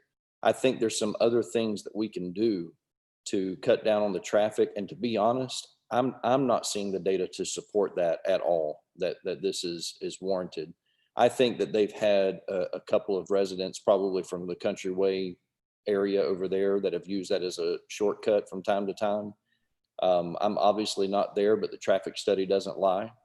And when we get to that point, when if we approve this, I'm just going to say, for me, I'm going to have some more proof of this, and I would just like to see some other steps taken. I'm really concerned about it, so thank you. Okay. Any other questions or comments on the motion on the floor? I would say that no matter what, those streets are pretty narrow. If Oakview Village ends up being like any other neighborhood, we're going to have a lot of cars parked on the street, and that naturally sort of slows people up. And you know, after somebody drives through it once or twice thinking that they're going to save some time, I would bet that they would probably change their mind about that. Any other questions or comments from the dais? Okay. And just so we're clear, we're here because these are private roads that are being privately maintained. So we all, you know, understand where the HOA is coming from. Okay, if there are no more questions from the dais, Dallas, would you please put our phone number up? Ladies and gentlemen, we are in our only agenda item, which is request by Oakview Village Homeowner Association to temporarily close off the southern end of the entrance to theirs on a daily basis. So the motion on the floor is to direct staff to write up a resolution, bring it back at a time certain where it could be advertised. We can make sure that we get some feedback from the neighborhood that has been seconded. On your screen right now, you see a telephone number. If you'd like to make a comment on the motion on the floor for Oakview Village Homeowner Association's request, simply call that phone number. Once we get you into the meeting, look at the bottom of your screen, you'll see a little hand symbol. All you need to do is click that hand symbol, and then we will know that you'd like to make a comment or you have a question. And that's been about 30 seconds there. Dallas, do we have anybody with their hand raised? Okay, let's go back to the commission then. Have a motion properly second on the floor. Roll call vote. Commissioner, hang on one second. Mr. Mayor, we need to add a date. The time certain needs to be specified in the resolution to set the public hearing. Thought we did. Was that for a different item? July 13th? Is that time enough, or do we need the end of July meeting? Either one would be fine. That's up to the commission, sir. Up to you. Make July 13th. We'll do the first meeting, but just tell us honestly now if you need a little bit more time to draft that resolution. No, sir. July 13th would be adequate. That good with the commission? July 13th? Okay. Okay, so it was Commissioner Coleman made the motion? No, you seconded. It was Commissioner Farnsworth. Would you amend your motion to include the resolution coming back on July 13th? So done. Commissioner Coleman was the second. Would you amend your second for that time certain? Done. Okay. Roll call vote. Commissioner Coleman. Aye. Commissioner McKinley. A very reluctant aye. Okay. Commissioner Farnsworth Aye. and Commissioner Norfleet. Aye. I don't think we have a resolution yet, right? We're sending it back to draft a resolution. The resolution in the packet. In front of us? I thought the question here tonight was to send you back to draft a resolution. Do we have the resolution?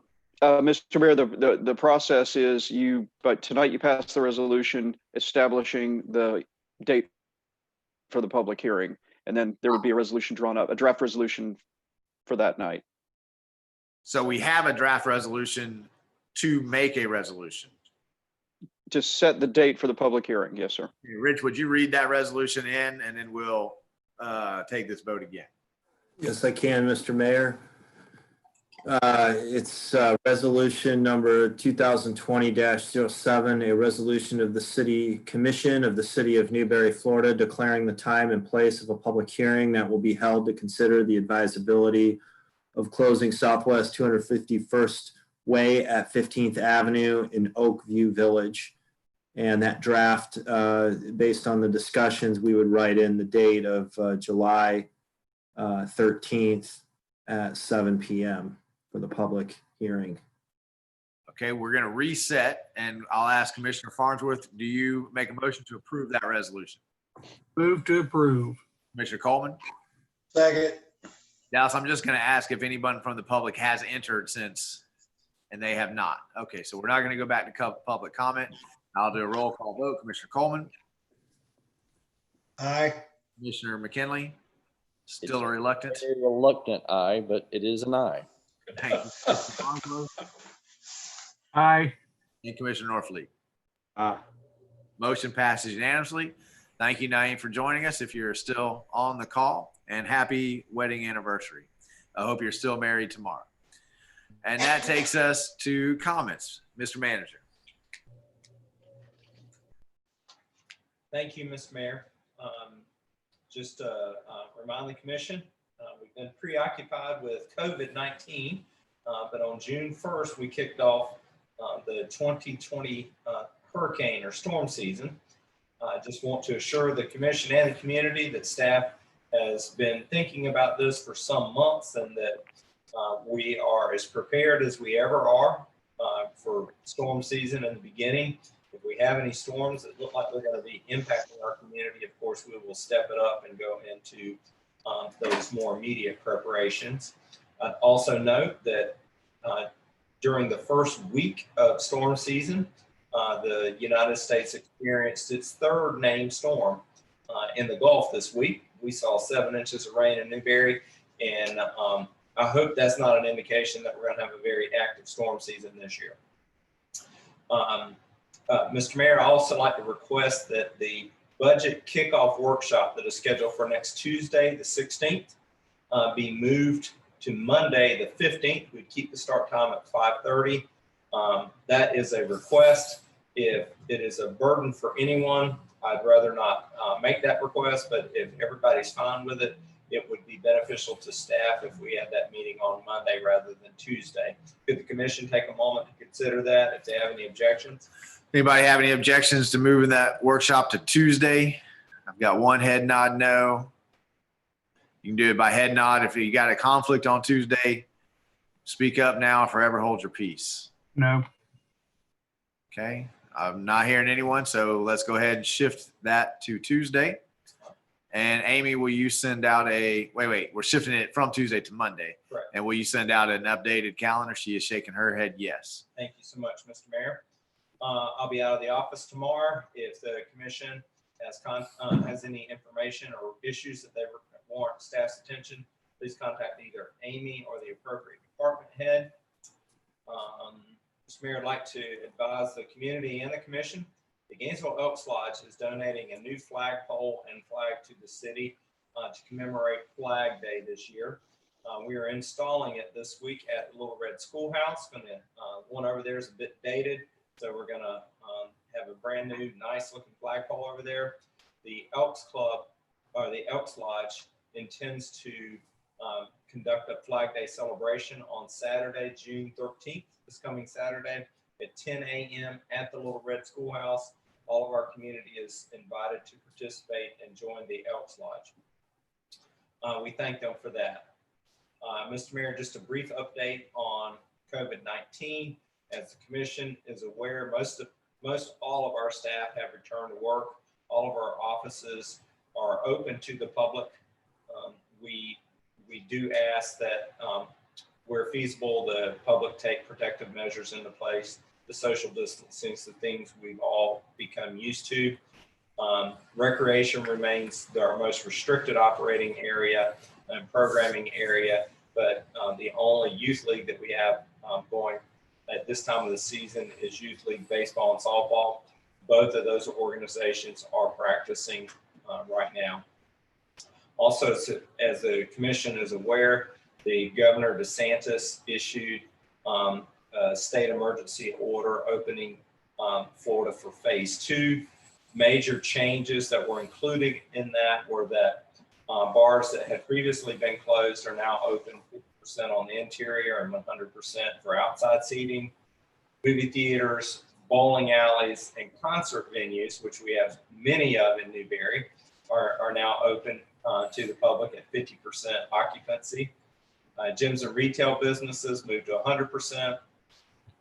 Restaurant, bar, shop seating is open with social distancing, and personal services businesses such as tattoo parlors and hair cutteries and the like are fully open. Note that the state is seeing an uptick in positive cases over the past 10 days, and that we are all watching that to see if it's an anomaly or if it's a trend.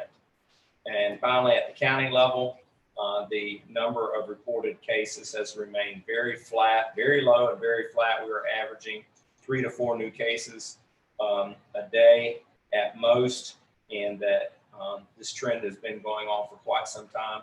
We've now up to 399 confirmed cases in Alachua County with 8 deaths. The positive test rate, which is an indicator that we've all been watching, is now at 1.5%, which is significantly lower. It just keeps getting lower and lower. Mr. Mayor, that concludes my comments. Thank you for your attention.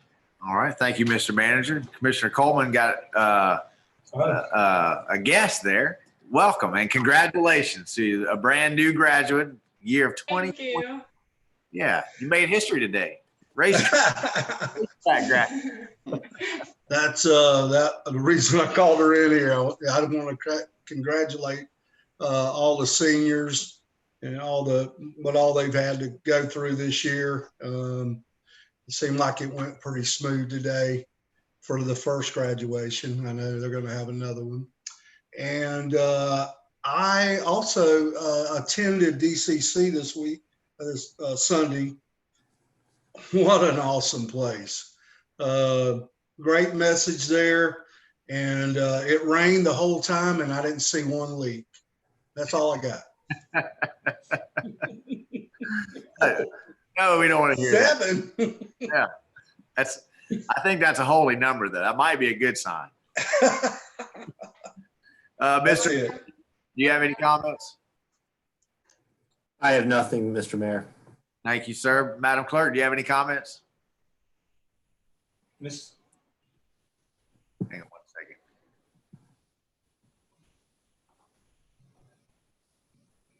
Hey, we'll let the manager make one last one while you get that computer working. Go ahead, Mr. New. Mr. Mayor, I was under the impression the city attorney was going to bring up an issue for discussion tonight having to do with a collection of an unpaid debt. Rich, are you prepared to speak on that item? If not, I can.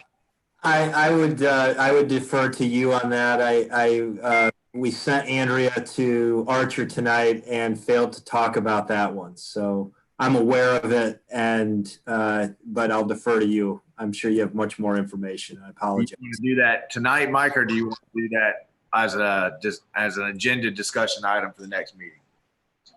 Mr. Mayor, I think it'd be best to be handled under comments. I don't think it warrants an agenda item, but I'll take it not so that I don't conflict with everybody else.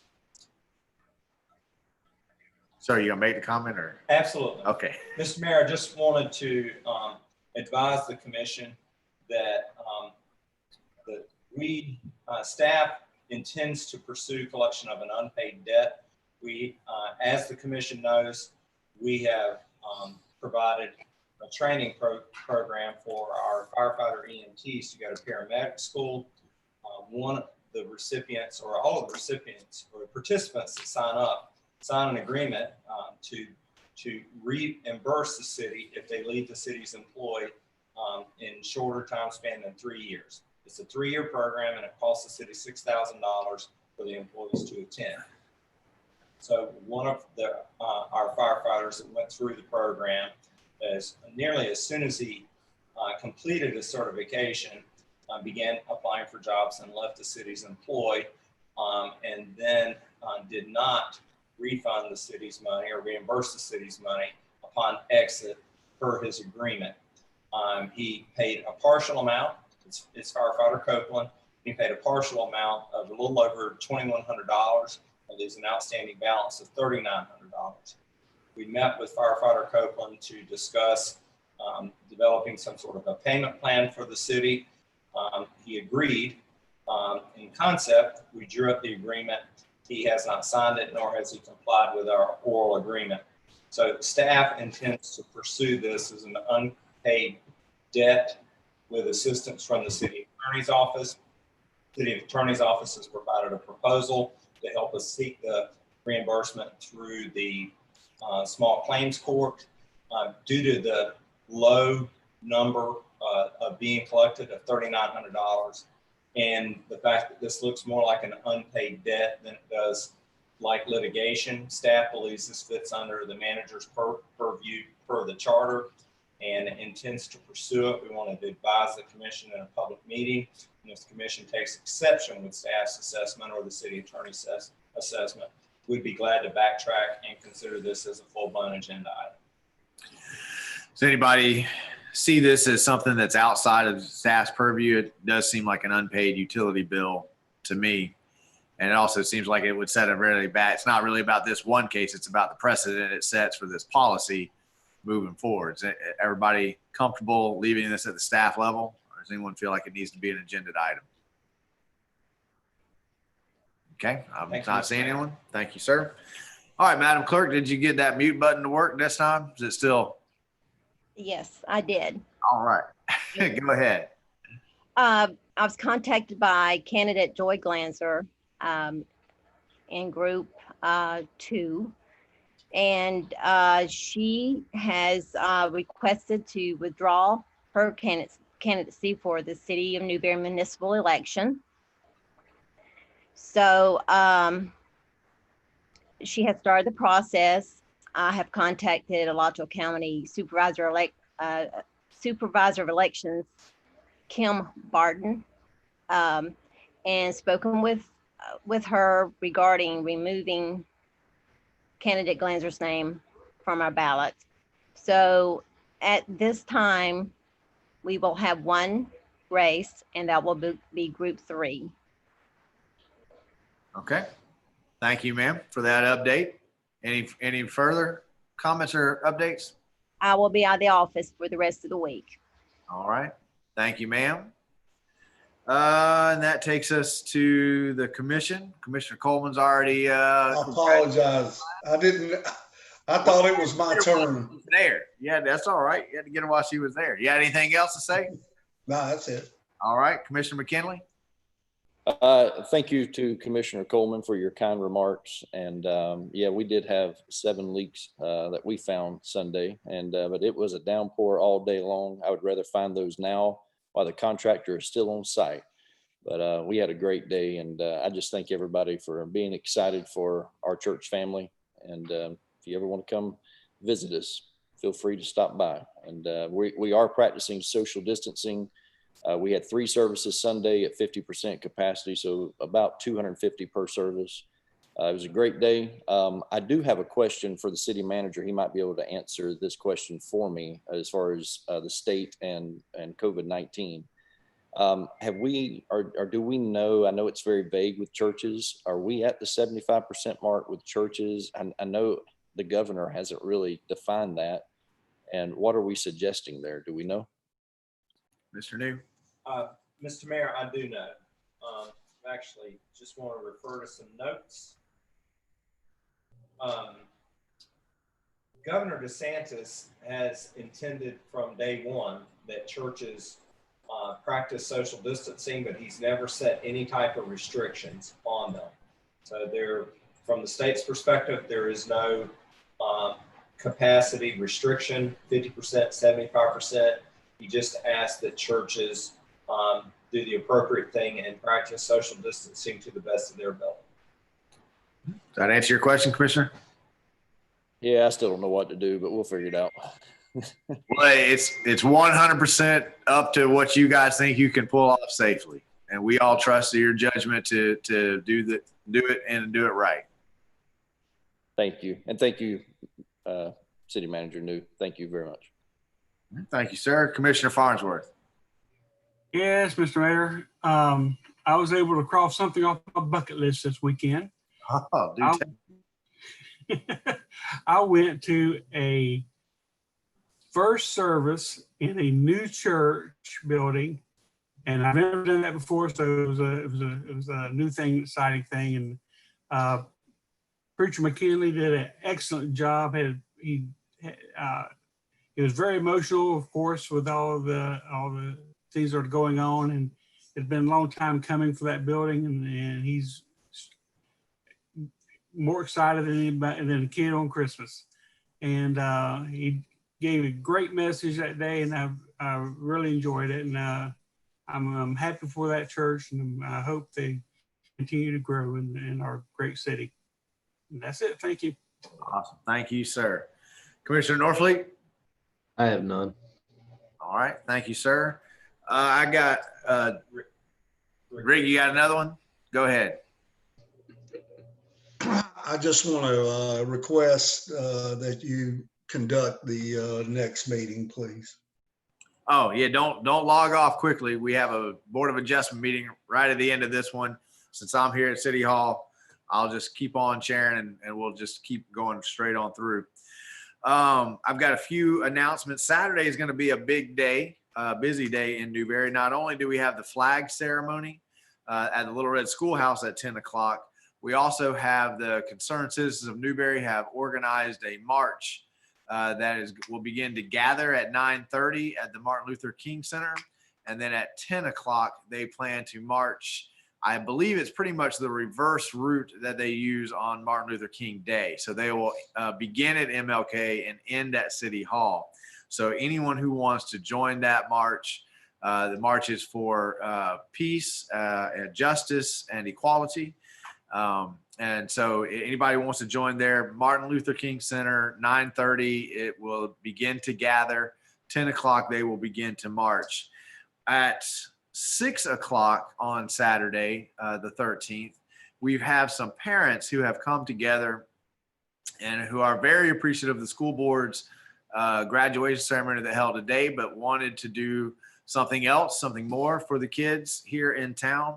And so they are hosting a parent-led graduation ceremony. The ceremony will take place at Destiny Community Church.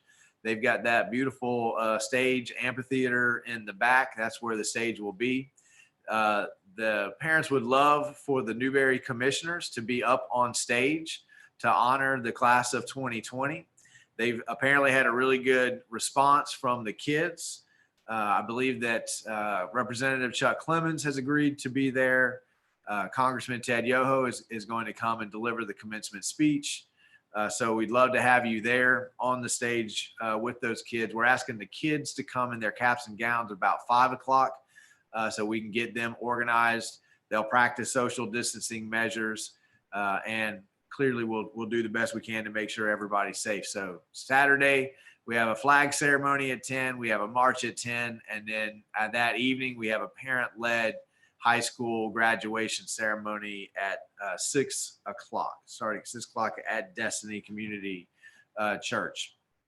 I also believe that school board member Tina Certain has RSVP'd that she will be there with us to celebrate those kids as well. That class really has made history. You know, they came in at 9/11, they're leaving high school with COVID. So it's been quite a ride for that class. My last comment for tonight is I've been part of some meetings getting ready for hurricane season in the county. And one of the statistics that we don't talk about an awful lot is the increase in death rates among other non-COVID related problems, heart attacks, strokes, those kinds of things. Because people have been afraid to go to the hospital. They've been afraid to call an ambulance because they're afraid of catching COVID. You know, I want to reiterate that, you know, we need to be as calm as we can about this, and we need to approach this reasonably. We need to go out and prepare for hurricane season. You need to get those supplies. If a hurricane comes and you're not prepared, not only are you putting you and your family at risk, but you're putting city staff and first responders who now have to come and help you at risk as well. So please don't let a fear of COVID prevent you from preparing for a hurricane that is heading our way. And I'm not saying a hurricane is heading our way, but if you see those reports, please be prepared. Alachua County has made it clear that they're looking at reducing the population of the emergency shelters down to about a third, I think is what they're looking at. It's also my understanding that Alachua County has plenty of emergency shelters that never get called into use. So if they reduce the population, they'll simply open up more shelters. They'll have to man those shelters. There'll be some logistics there. But I also don't want people to hear that Alachua County is reducing the population of the shelters and think that they'll be turned away or they can't find a shelter. So we need to worry about COVID. We need to pay attention to that. But we also know that hurricane season is very real. It can be very dangerous. And we need to approach that with all proper precaution as well. So please, let's just all be rational. Let's all be calm, and let's make sure that we can handle anything that this world throws at us as safely as we can. And that concludes my comments. Dallas, will you put up our phone number, and we will go to public comment. So we are at the end of our regularly scheduled commission meeting. We now have an opportunity for public comment. That's a 5-minute public comment. Should see a phone number on your screen at this point. If you'd like to make a comment, you have something you want to talk to the commission about, all you need to do is dial that number. We'll let you into the meeting. Once you're in the meeting, at the bottom of your screen, you'll see a little hand symbol. It's got a red circle around it. Simply click that hand symbol. That'll let us know that you have a comment that you'd like to make. And we've got about a 30-second delay between our live feed and the YouTube. So we'll give a few seconds here just to make sure that we don't have anybody who has something they'd like to communicate to the commission.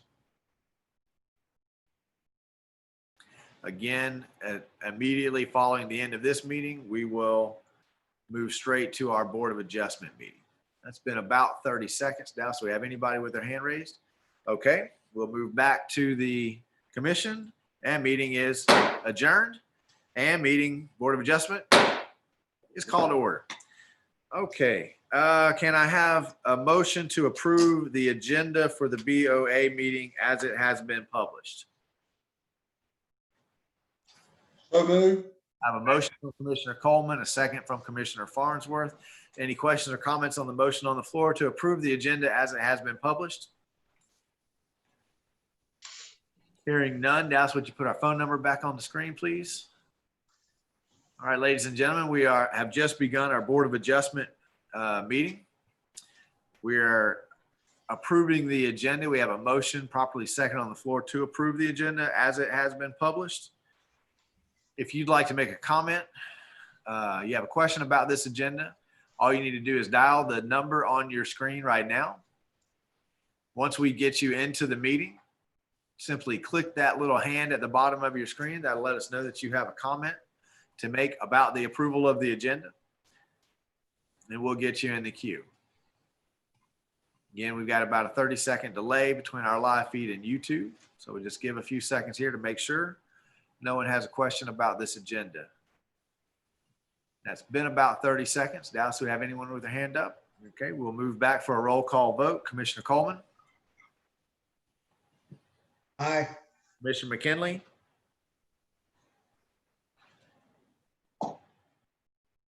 did I lose you, Commissioner McKinley? I'm going to move to Commissioner Farnsworth, Aye. Commissioner Norfleet, Commissioner McKinley, did we get you back? Okay, I'm going to say motion passes 3 and 1 technological error. I don't know the parliamentary procedure to list a technological error, but we're going to move on anyway. Okay, first up on the agenda is approval of May 26, 2020 Board of Adjustment meeting minutes. So I have a motion to approve the minutes. So moved. I have a motion from Commissioner Farnsworth. I have a second from Commissioner Coleman. Are there any comments or questions on the motion on the floor from the dais? Seeing none, Dallas, please put our phone number back up. Ladies and gentlemen, we are in our Board of Adjustment meeting. We've approved the agenda. We are at our first item, which is approval of the minutes from May 26, 2020. If you have a comment or a question you'd like to make on the motion on the floor to approve those BOA meeting minutes, all you need to do is call the number on the screen. Once we get you into the meeting, simply click the little hand symbol at the bottom of your screen. That'll let us know that you have a comment that you'd like to make about the meeting minutes. We've got a little bit of a lag between our live and our YouTube. So just give a couple seconds to make sure we don't have any members of the public. That's been about 30. Dallas, do we have anybody? We'll come back to the commission. Commissioner Coleman, Aye. Commissioner McKinley, Aye. Commissioner Farnsworth, Aye. Commissioner Norfleet. Motion passed unanimously. And we have no old business. Our first item under new business, or only item, is a quasi-judicial public hearing, resolution 2020-26. So ladies and gentlemen, when this board shifts from a legislative body to a judicial body, there are certain rules and procedures that they have to follow. We call them quasi-judicial proceedings. Before I go into that proceeding, I'm going to ask the attorney if you would please read resolution 2020-26 into the record for us. Thank you, Mr. Mayor. Resolution 2020-26, which is SDP 20-03, a resolution of the City Commission of the City of Newberry, Florida, serving as the Board of Adjustment of the City of Newberry, Florida, approving an application for site and development plan approval for 14,000 square feet gross floor area of new construction, Building 3, consisting of 7,200 square feet first floor commercial with 7,200 square foot second floor residential apartments and associated site development, including parking and utilities pursuant to section 14.12 of the City of Newberry Land Development Regulations, to be located in the Newberry Town Center PD Planned Development District on certain lands within the corporate limits of the City of Newberry, Florida, repealing resolutions in conflict and providing an effective date. Thank you, sir. I'm going to go ahead and explain the rules concerning testimony that the board will hear tonight. That's primarily that the substantial and competent evidence must be met when the board makes a decision. It will state the following, and I quote, "All public testimony will be taken under oath Everyone testifying will be subject to cross-examination. All documents and exhibits shall be entered into evidence, and the giving of opinion testimony is limited to experts. Closing arguments will be limited to the evidence of record. Now, as the clerk gets ready to swear anyone in, I'm going to go ahead and go around the dais and ask for any ex parte communication on ordinance, on resolution 2020-26, or see if anyone needs to recuse themselves. So we'll begin with Commissioner Coleman. None. Commissioner McKinley.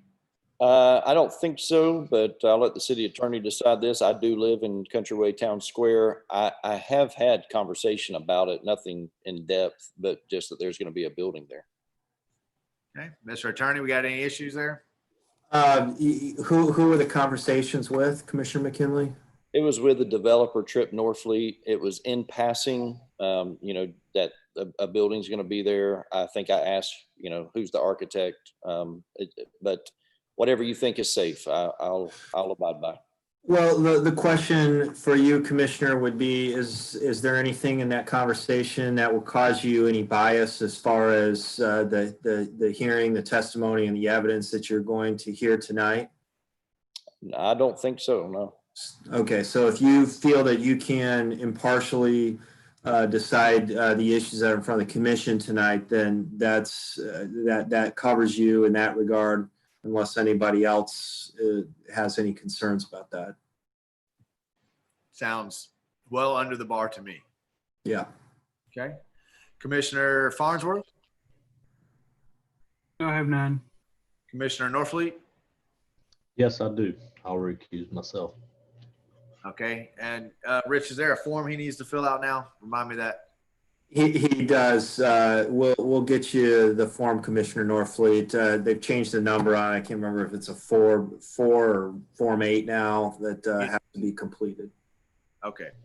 Thank you, sir. So we are down to 3 commissioners on this item. So hopefully we don't have any more technological difficulties. I'll try to read fast. Madam Clerk, could you go ahead and swear in anyone needing to give testimony on this item? Wendy, are you taking this or is this Brian? I am, sir. All right. Brian, are you going to swear in at the same time? Okay, we'll swear both of them in, Miss Judy. You're on mute, Miss Judy.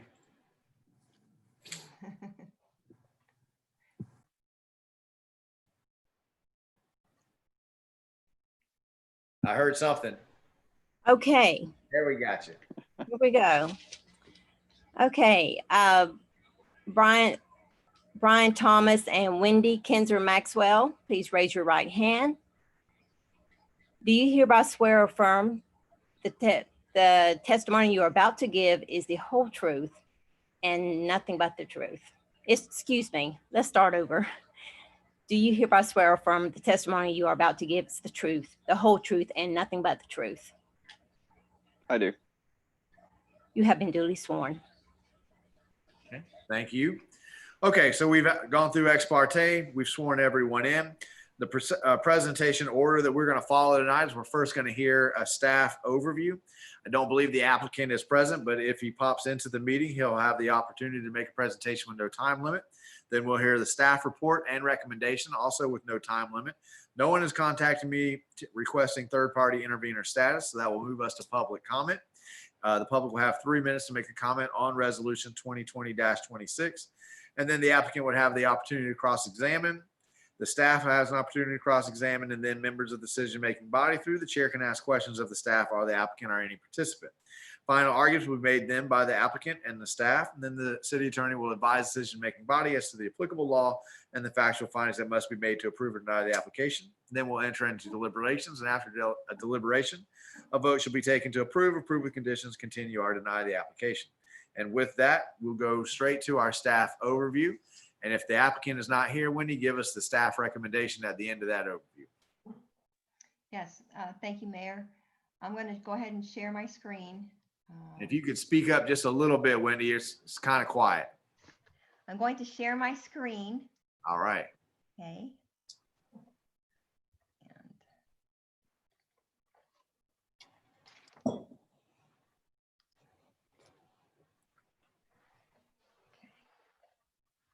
All right, so the application before you is the Site and Development Plan Approval Request by CP Engineering for Norfleet Construction Group. And the request is for 14,400 square feet of gross floor area, which includes your 7,200 square feet of commercial, which at this point they're planning on a fitness center.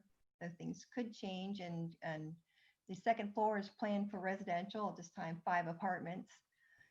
The associated site development plan also included utilities and parking, and if I can show you, the next one gives you an idea of the location that the proposed fitness center as it is now, or whatever commercial ends up being there, is on the north side of Southwest 17th Place, and it's in the Countryway Town Square as just part of the Newberry Town Center plan development. And you can see it's, of course, on the east side of US 2741. And this is showing you the master plan for Newberry Town Center. And you can see where the Newberry, the Countryway Town Square part of the development is up in the corner. And that's where the commercial is. And this is the third building that's being proposed for this property. And it's commercial, and it allows for residential on the second floor. And everybody's looking forward to seeing more commercial developments. The first one on the north side. The recommendation of Planning and Zoning Board, they heard the development proposal and they discussed this, and there was one amendment that they recommend with the recommendation for approval, and that is that they replace the term fitness center with commercial as provided for by the Newberry Town Center Plan Development Regulations. And we did check with the applicant after the meeting, and he was fine with that, and really appreciated the Planning and Zoning Board suggesting that.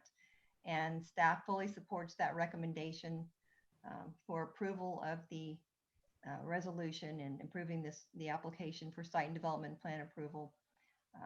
And that's because mainly that if you think about the commercial as opposed to just specifying a fitness center, the Newberry Town Center plan development actually permits commercial already, and it's specifically in their development order and the development agreement for that property, and it allows already retail sales and commercial and office and restaurant uses, and allows the multifamily, the residential on the second floor as they're proposing. And yeah, well, we're already there, but the main thing is that the recommendation is that staff and both with the Planning and Zoning Board recommend approval of the application. And you have a draft resolution in your packet as well. Okay, thank you, Wendy. Was everybody able to hear that okay? I can't see the board members. Everybody followed that? Okay.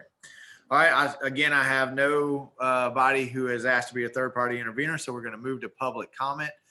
Dallas, if you would put the number up.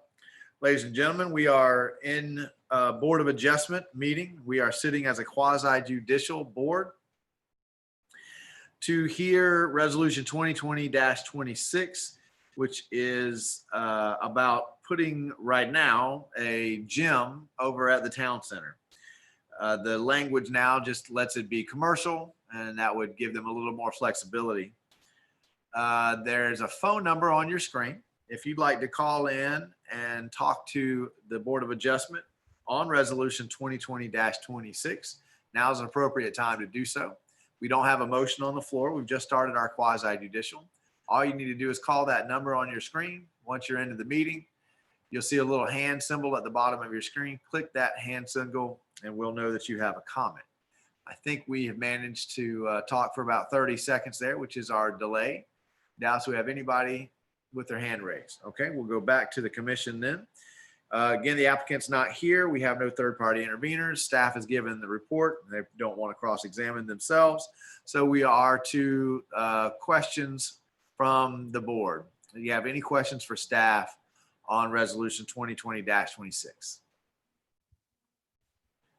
Okay, I'm seeing none. I sat through the P&Z. I think that's a good change to move it from fitness to commercial.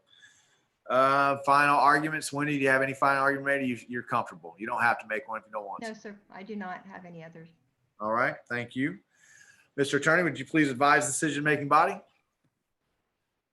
Yes, Mr. Mayor, we're once again governed by the substantial and competent evidence standard. All right, thank you. That takes us to deliberations. If there are no deliberations, we'll entertain a motion to approve Resolution 2020-26, approve with conditions, continue, or to deny. I move to approve. I have a motion from Commissioner McKinley, a second from Commissioner Farnsworth. Are there any further questions or comments on the motion on the floor, which is to approve Resolution 2020-26 from the dais?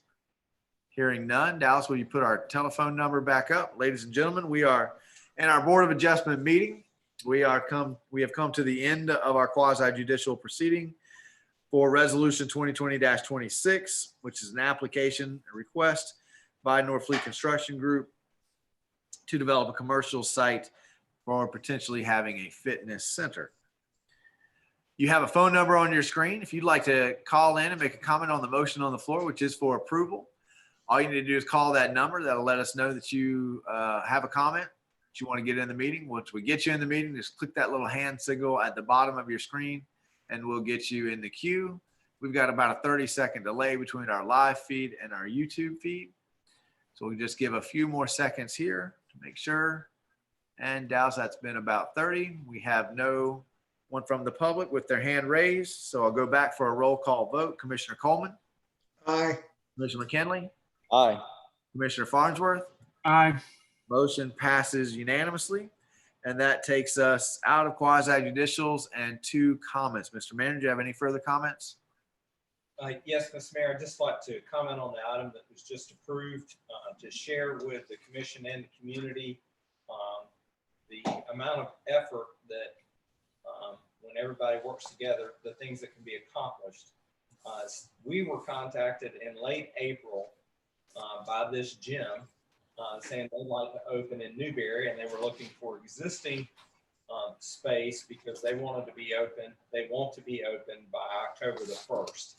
And we put them in touch with a couple people, but apparently his contact with Trip Norfleet was most fruitful.